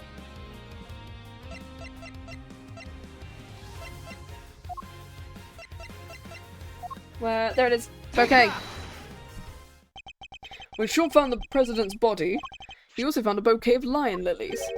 Lion lilies, symbol of the connection between parent and child. That's your proof? A bunch of flowers that we rotting at the dump? A bunch of flowers that Shaun threw away? So much for your beautiful symbol of parental connection. It's not got nothing to do with any of this. Ignore him, Shaun, you threw those flowers away, but the bond they represented remains as strong as it was. The president held on to them until the last, an act which provided us with our final piece of evidence. What are you talking about?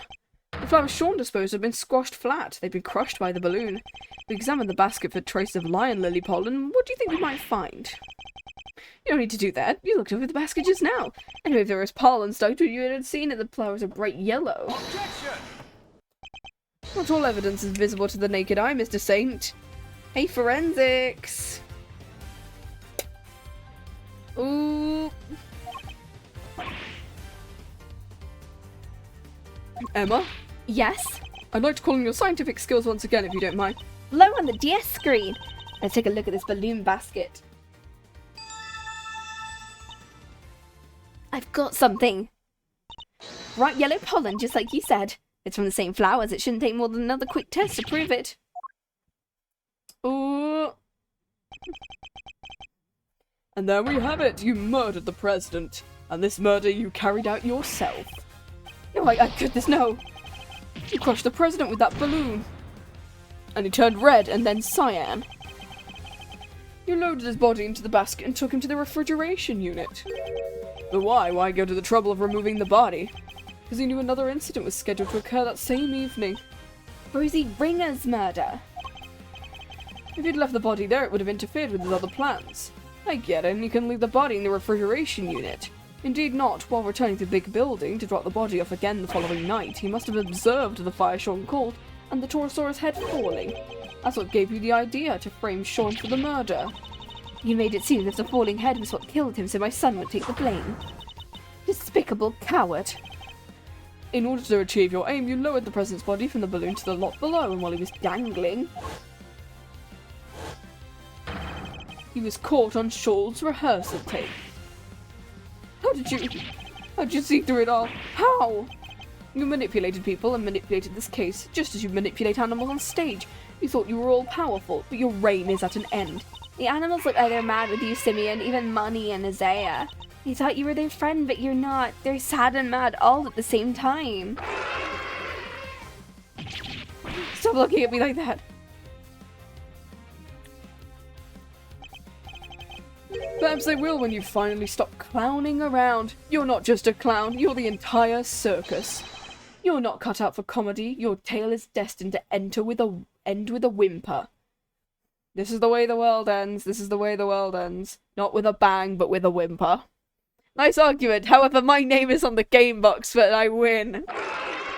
He said the thing. Get away from me. Get away. Leave me alone. Dad. I don't know what you're talking about. I've done nothing wrong. I'm not a bad one. Why, Bronco, why'd you stop me?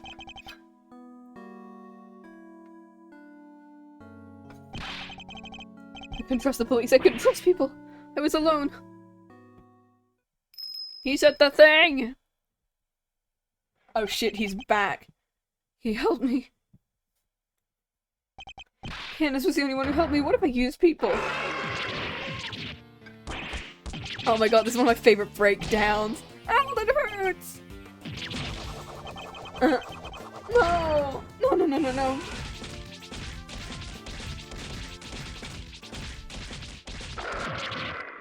I think he's been mauled to death. Who's this? Seems the game is up at last. I may have done a murder, but I had a hard childhood. You have to forgive me, guys. The killer.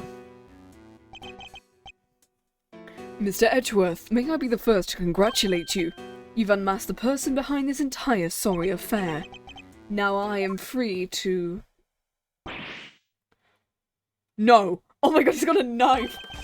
Guns are so clumsy, don't you find? I don't have a gun.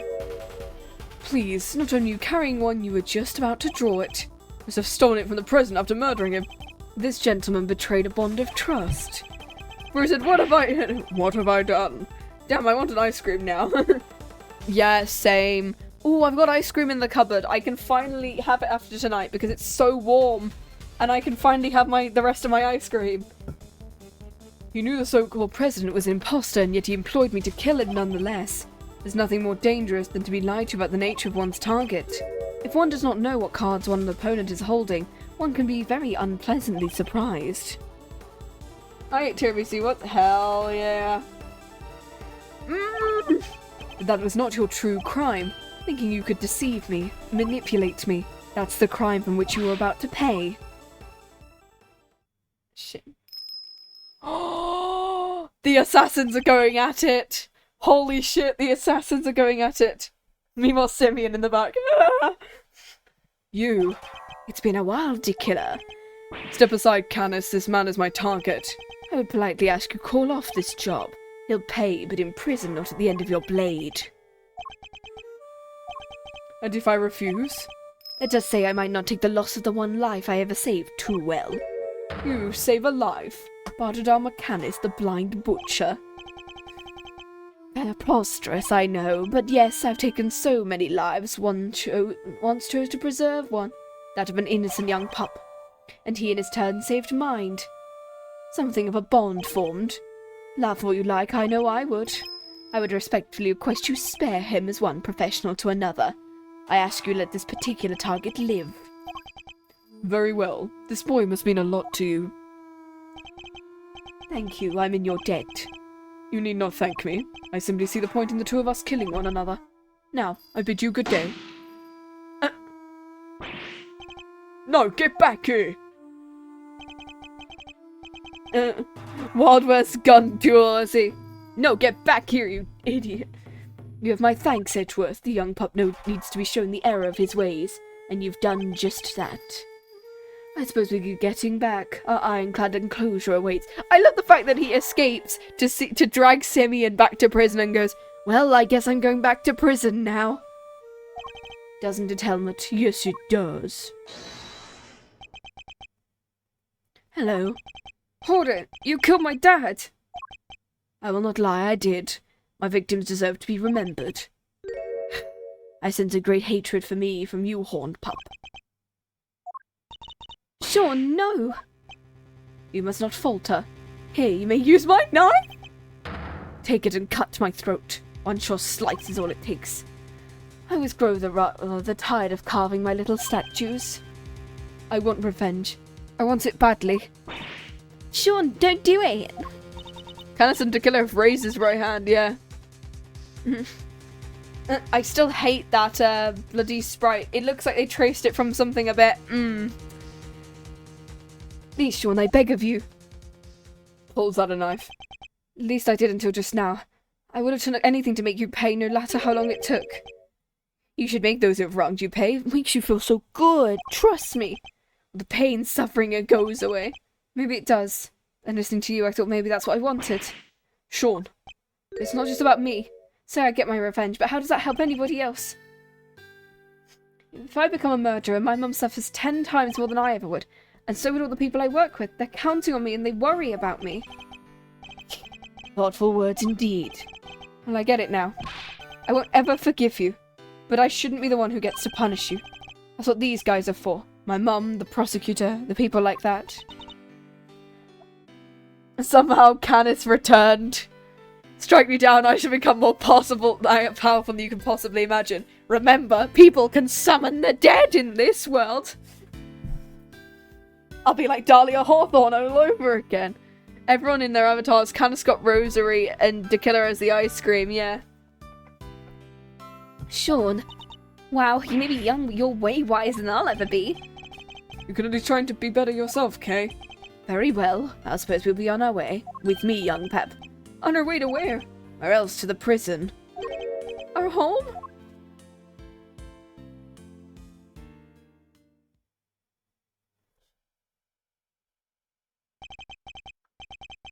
And with that, the case came to an end. This was a shorter thing that I was realizing. A case that dragged so many people into its orbit. But as for me, there was one last thing I had to do.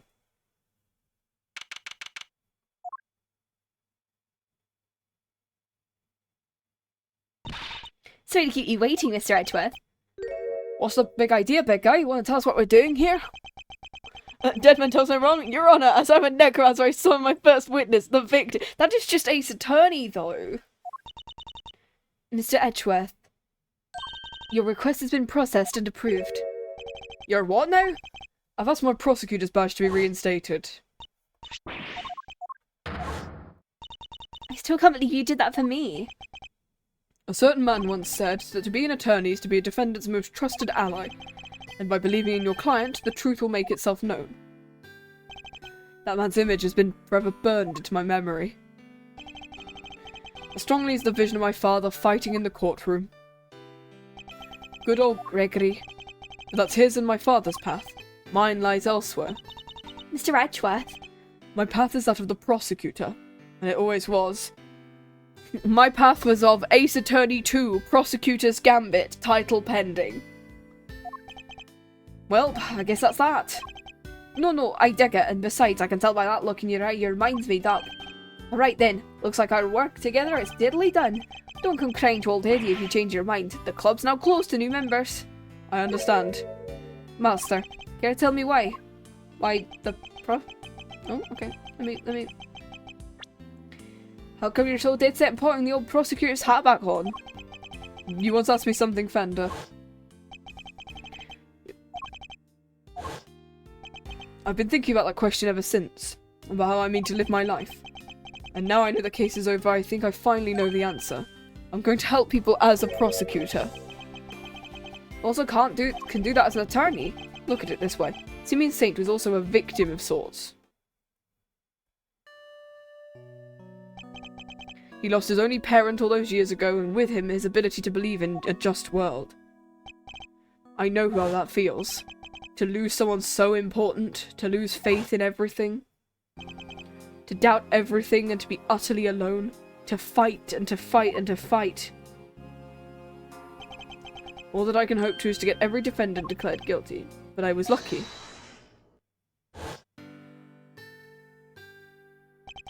Mr. Saint had no one. He had no faith in the law. He felt that seeking revenge was the only option. I want to help people like him. How do you plan to do that? If he hadn't been able to rely upon the law, none of this would have happened. Chairman Winner made a mockery of justice, and in so doing drove Mr. Saint away from seeking it. I've been a lawyer once. My sister was to whip my ass for losing the last case. Dang. The law is only as good as its practitioners. It can be a shield that keeps the people safe from harm, or a sword wielded to wound them. Just one among many of the law's greatest contradictions. You can say that again. But one cannot solve such contradictions in the law without engaging. I don't think an attorney could have saved Mr. Saint, but a prosecutor, a custodian of the law? I think perhaps they could have. I plan to take up my badge and confront those contradictions at every turn. Fiery Miles Areno. I like it. It won't be easy breezy though. Fighting the law itself, that's lawyering on hard mode. I understand, but someone has to do it. I don't doubt that, and if it has to be anyone, it should be you. Lawyers are like people, I guess. They both gotta grow and change, adapt or perish, you know. You're gonna smash it, I know it. After all, you're Gregory's boy through and through. And now he's yellow. They've removed all the magenta and the cyan. If there's one thing the man didn't know how to do, it's give up. Eyes on the prize and straight on till sunset. You know what? I saw that same determination on your face the second you mentioned taking up prosecuting again. You know what's really grown and changed? Hate to be a big cheeseball, but you. Only wish your dad was here to see it. He'd be as proud as all get out. You can say that again. It's fantastic. Say that again. Fantastic. Fender, thank you. Well, Mr. Edgeworth, if you're ready to begin, we can get the ceremony underway. Please. By the power invested in me by the Committee for Prosecutorial Excellence, I, Verity Gavel, hereby, in the sight of the Almighty Goddess, reinstate Miles Edgeworth as servant of the law. We need Edgeworth to go on a passionate rant about how much he loves chess, so the chess counter can hit Haiti. Yeah, exactly. And it can force her to give a gift sub. Oh right, you're a prosecutor again. First news I'm all awake. Well, Mr. Prosecutor, I gotta scoot. Your pop's gonna wanna know his kid just signed up for the opposition a second time. Thank you again, Fender. Don't thank me yet. Next time you see me, it could be across a courtroom. And this face is a whole less roguishly charming when it's not on your side of the aisle. No, not my money! I would relish the opportunity to face an attorney. I hope that day comes very soon. I don't think it's gonna hit 80 anyway. Alrighty, Fender out. Ah, welcome back into the fold, Edgeworth. Thank you, Gavel. I owe you more than I can say. You do? You strove to right the wrongs of the committee from the inside. That must have been a lonely battle indeed. Not at all, I was never truly alone. That's right, you're the goddess of justice. Thank you for teaching me it's possible to fight in such a way. The contradictions within the committee are like those within the legal system itself. If you aren't able to overcome them, the real truth will forever evade us. I have to thank you for teaching me that and for setting me on the path. I hereby swear to confront the contradictions that affect the law and to overcome them. And I thank you for your commitment to the course, and so does the Almighty Goddess. I wish these characters came back, and now the final line of chess, chess, chess, chess, chess, chess, chess. Now I need to go back and play some chess. I truly believe the efforts are necessary in order for the law to grow to improve. I will look forward to seeing you in the courtroom again soon. As will I. I wish we got to see these characters a bunch more. Because in the Apollo Justice trilogy, we don't really get to see any of these characters. It's like, oh, you didn't see the best of me when I last oversaw a trial. The next time will be different. I will show you what it means to serve justice with true impartiality. Gavel, I don't mean to call your motivation into question, but to my mind, the ideal judge is not wholly impartial. The ideal judge is human. Even in the courtroom, they laugh, cry, rage, smile. Then when it's all said and done, they pass on a judgment based in that very humanity.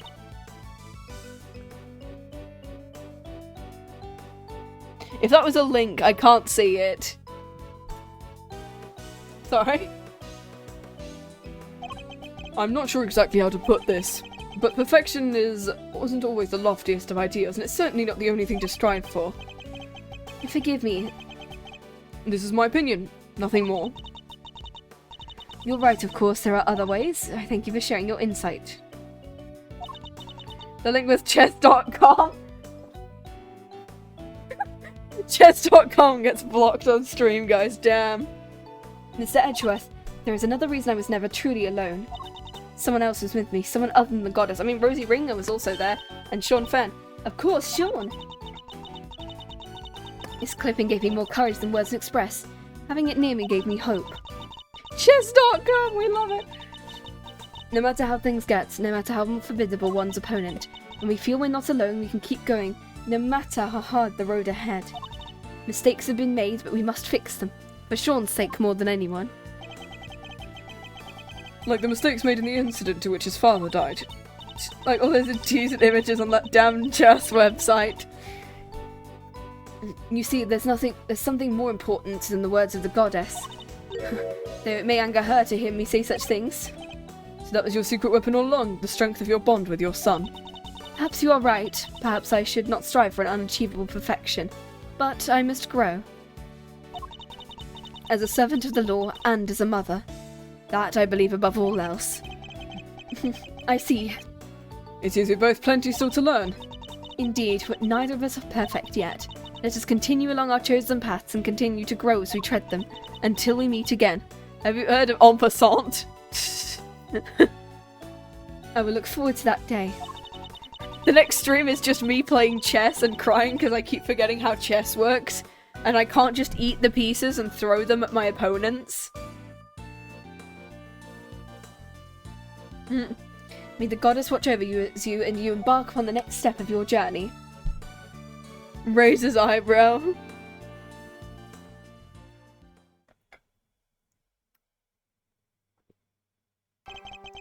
I lost the title of oh, okay. And I'm determined to oh, okay, why are you fast? Won't betide anyone who stands in my way, whoever they be. What the why are we doing dialogue? Well, I wanted to read that! Fuck you! Fuck you, Ace Attorney! Oh, okay, so reading these guys as well.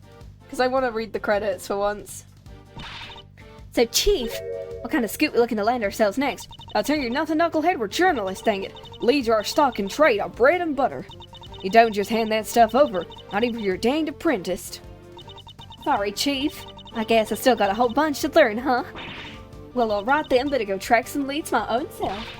Time to pull up the voices. There's the spirit, you go get him, champ. Before you mosey on down that way, mind sharing what kind of leads them there leads might be, Huh? But Chief, you... Come on now, I'm pretty much your editor, ain't I? Can't hold up on the boss. Come on, Chief, that's cold. Oh, not 5D chairs.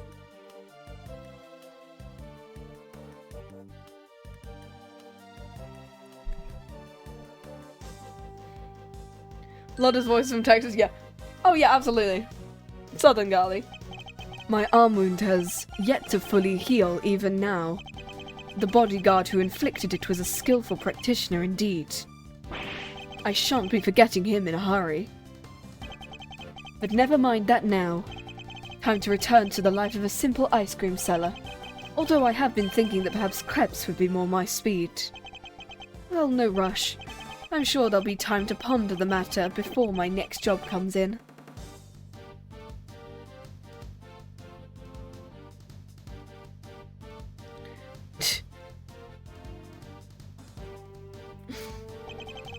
Sure, you might have knocked me on my butt, wise guy, but I ain't out for the count just yet. I'll be keeping my guard up and looking for an opening. We aren't out of this dump yet. Ain't this right, Teddy?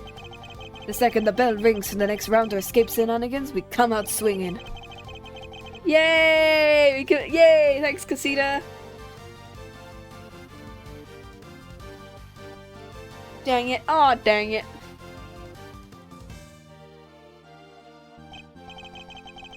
You want to know if I'm still planning on becoming an animal stylist? I'm still studying every single day. Still up to my elbows in mud. But I guess it suits me better than being a newspaper salesman. I plan to make it my new career when I finally get out of here. What's that? Is my release a few more years away?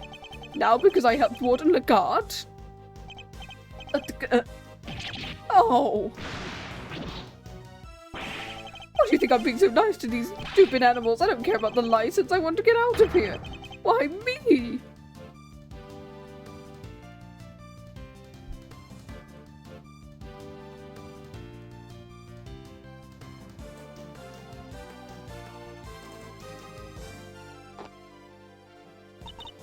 I was so shocked when I learned what Simeon had been up to this whole time.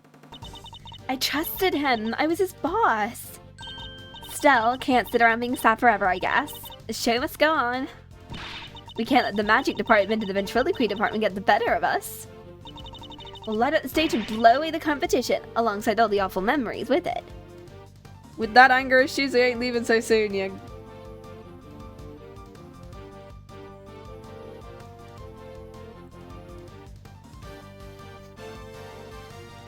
I must have gotten soft in my old age, haven't I, boy? Yes, yes I have. 18 years ago I saved a life, and the troublesome child is still keeping me busy. We play chess a lot, and now here we are, back in a cage.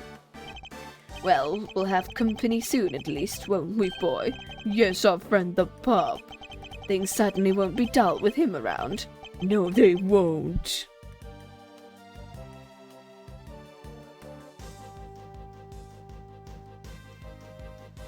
Don't make me sing. No, I'm not doing this. No. What dessert shall we eat? Chocolate cake, sticky and sweet. Oh, so soft, fluffy, and light. You'll be dreaming of it tonight. We're not doing this. I'll always be waiting for you, Judy, and I'll come visit you every day, just like Eddie did when I was in here. Chips!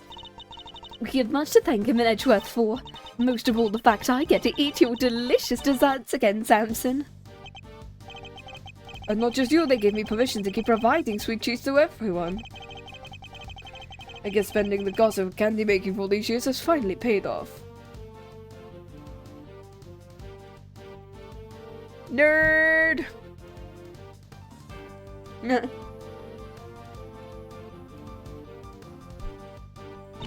Oh, hello, sweeties. Fancy seeing you here. I owe you a great big thank you, you know.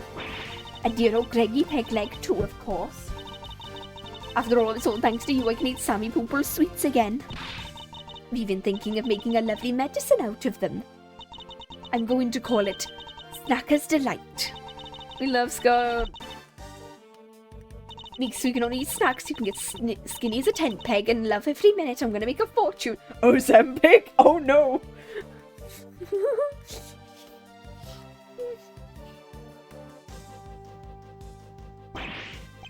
Man, I've met so many beautiful people now. I've drawn so many beautiful sketches.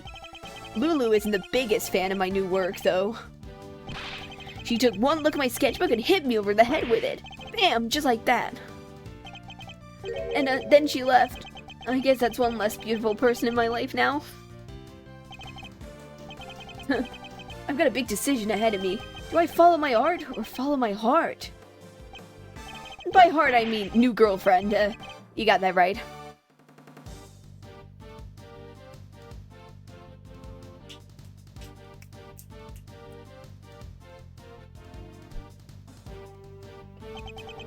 Bad sir, the badinator. Seriously though, thanks for the assist today, good buddy. You want me to talk about IS-7? I'll talk all day.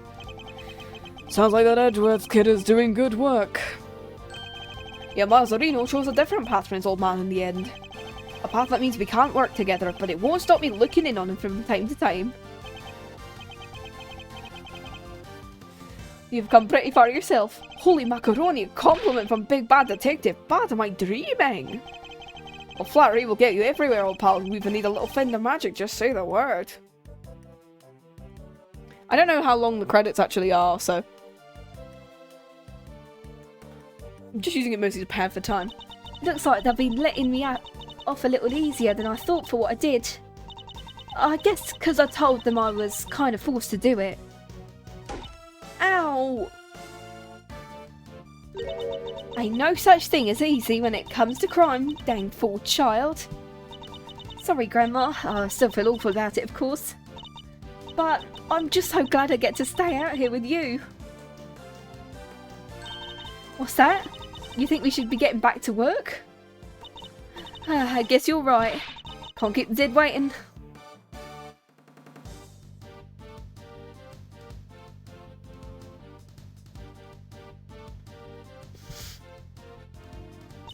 Science saves the day again, huh? Good thing I happen to be around, right? And even if I do have to jump right back on a plane again and go back to Europe. Aw, All this flying around is going to get tiring. Oh. Still, it's all part of becoming a first-class forensic scientist. I guess I better get going. Oh, but if you ever need me, just say the word, okay? I will come running. I know I will.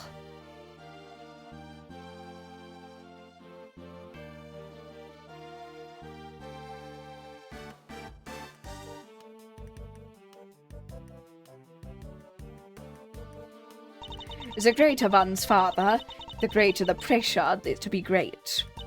But Eustace Winner, was it? He's chosen his own path and will be tested. Just as I was.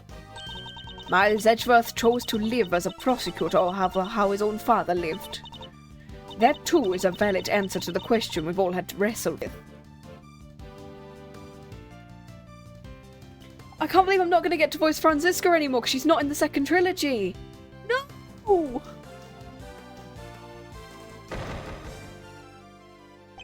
My father hid a secret, or a burden, I could only have imagined.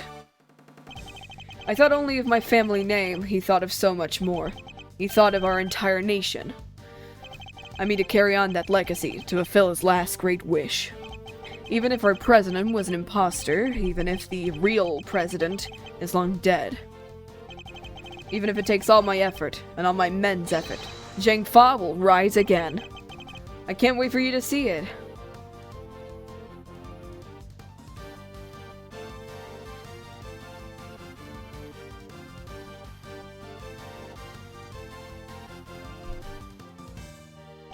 I gave up on the whole the winner thing. Told everybody to stop calling me that. Ooh.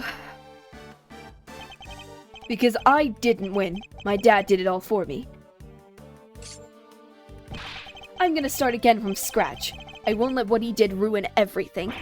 And pretty soon I'll be better than him. And better than Edgeworth, so watch out. Now, first order of business, get a new nickname. How about the best? Instead. Yeah, Eustace is starting to grow up, finally, yeah. I love Eustace. I wish we got to see him grown up. It was eventful to say the least, but we got it done, and the movie's going down great. I think the murder stories in the gossip magazines might have helped. Big Bad Man emerges from Big Bad Bull. Two-faced monster presiding Zhang Fa for murder plot. Wait, this is a picture of you, Mr. Powers. What? But why? It's not bad. After all, it'll make people come and see the movie, right? Yeah, I guess.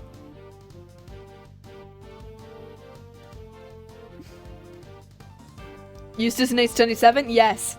Give me grown-up Kay and grown-up Eustace. I very much enjoyed the movie, Shaun. It's nothing. It wasn't even a big part. The boy who befriended both Torosaurus and Gordy? Those don't come any bigger than that. And it was a role you were born to play. You think?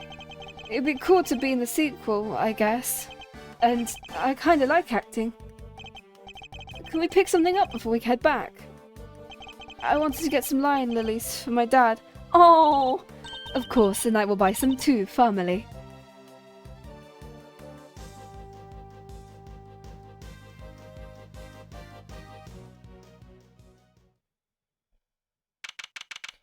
April 8th, 4:17 p.m. The Prosecutor's Building, High Prosecutor's Office. We're in a busy few days, sir. I keep forgetting this happens in like a few days. Unbelievably so. How did many important cases all come along at once? There's never a dull moment when I'm around. Well, stuff happened because of you. No, dummy, how can you say that? And yet I don't think the good detective is entirely wrong. Okay, what now? Will you be returning to your thieving practice? Good question. What, you're not sure? How can I put this? I guess I've been trying to follow my father's footsteps, trying to become a great thief. The Yatagarasu, or a Yatagarasu. But watching how this all panned out for you, it got me thinking, maybe I need to get out from under his shadow and live my own life. Just how you decided not to do the whole attorney thing. It's time to make our own fate. Wait, what? Can't believe Kay was the mastermind. As nothing thrives in the shade. I'm gonna be my own hero. That sounds like an admirable plan. I won't be giving up the game though. I can't not be the Yatagarasu. When the name you pick, you'll always be K to us, K, and you'll always be a hero. Thanks, Gummy. You'll always be my Gummy, too. You better well not always be doing my detective thing as hard as always. I'll be counting on you, sir. And I'll be counting on you too, detective. Just I've been counting on these last few days, you've helped us out too many times. I think your next salary review may come as a pleasant surprise. Finally!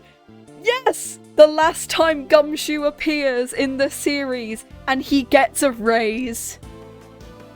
That is exactly what we're looking for. Plus $1 to Gumshoe's salary. Huh? Wait, you mean? What's the matter? I'm saying I'll see to it you get paid a bit more, detective. He got the raise! Yeah! You will? This is unbelievable. No way. It's like a dream come true. I can leave the instant noodle life behind. Speaking of instant noodles, I'm probably gonna have those tonight. Don't think I'll be letting you rest on your laurels. Your work won't be getting any easier. I hope you understand. Yes, sir. Give you everything I've got. You just wait and see. Aww. Fender and Judge Cavell set me on a new path. A path on which I will face down every contradiction the law has to present. A path at whose end lies the ultimate truth. But can I really do this? I'll need to give it some serious thought. It certainly won't be easy, nonetheless. There's another reason I was never truly alone. Someone other than me, yeah.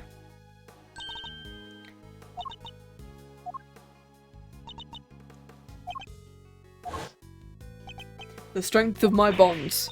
I almost forgot. What is it? I was trying to find other members for my Yadagarasi team, right?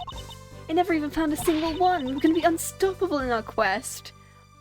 I love the idea that she takes pictures of the three of them. So much for that little pipe dream. Well, kidding, right? You already have a team. A team that can solve any case the world cares to throw.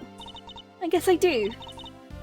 The prosecutor, the detective, and the great thief. Suddenly she becomes a defense attorney.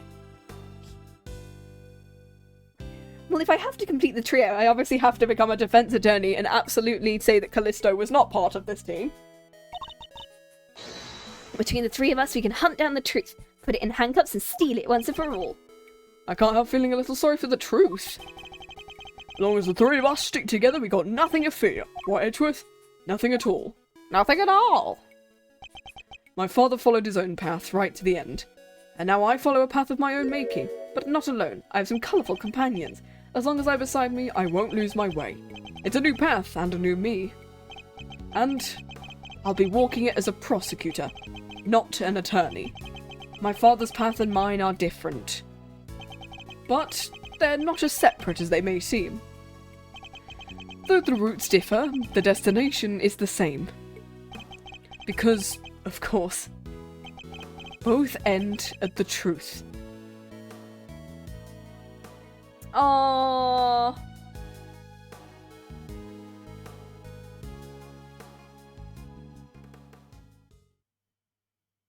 Is that it? That's it! Case number 5, that is the Ace Attorney Investigation series complete! Yay! After this week, we will most likely be taking a week or 2 off. And then during the summer, we're going to be doing things a little bit differently. We're going to take down Ace Attorney to once a week as we start playing Apollo Justice in late June. In mid to late June, we will start playing Apollo Justice alongside a dating game called Date Everything, which is going to be exciting. And then we've also got to balance that out with some art fights, so hopefully I will still be at 3 streams a week in the summer, but we got to see how it is. Let's see, yeah, because I found out there's a gallery. There's loads of stuff in the gallery now. For unlocking everything in the gallery. I have almost all of the achievements. I didn't get this one. I didn't get this one. I didn't get that one. There's a couple I didn't get, but there's so many really cool ones. Oh, that's cool. We got all the scenes. Yeah, they look so cool. Character compendium. Haunts.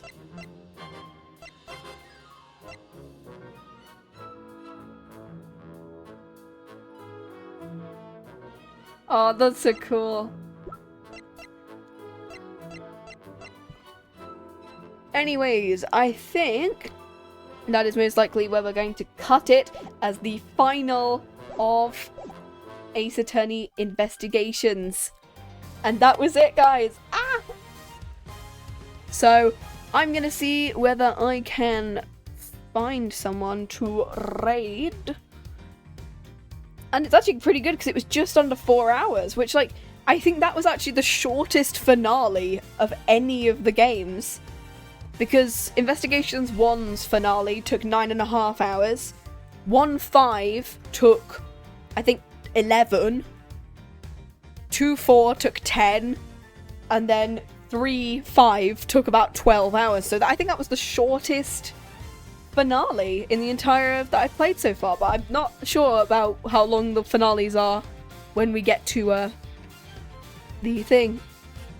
Let us see who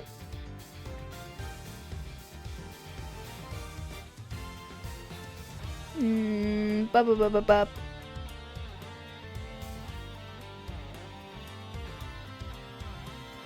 Yeah, I think I find someone to raid. There we go.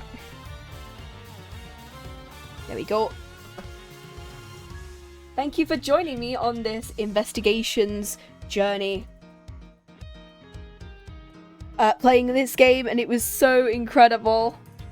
And so hopefully in the summer, so we're going to take a week off, but I will be appearing on an Easy Peasy stream on Sunday of next week, I think June 8th, for hopefully their move-a-thon, so I'm excited to be part of their, like, Gartic crew. So, thank you so much for joining me in Ace Attorney. We will get down to playing Apollo Justice in June time, I think. If you're not a sub, use the first one, and if you are, use the second. Thank you so much for joining me, and have... oh, not that one. And I will see you soon. Ah, I'm excited. Have a lovely day, evening, night, wherever you are in the world. Get your snacks, get your rest, and have a lovely day.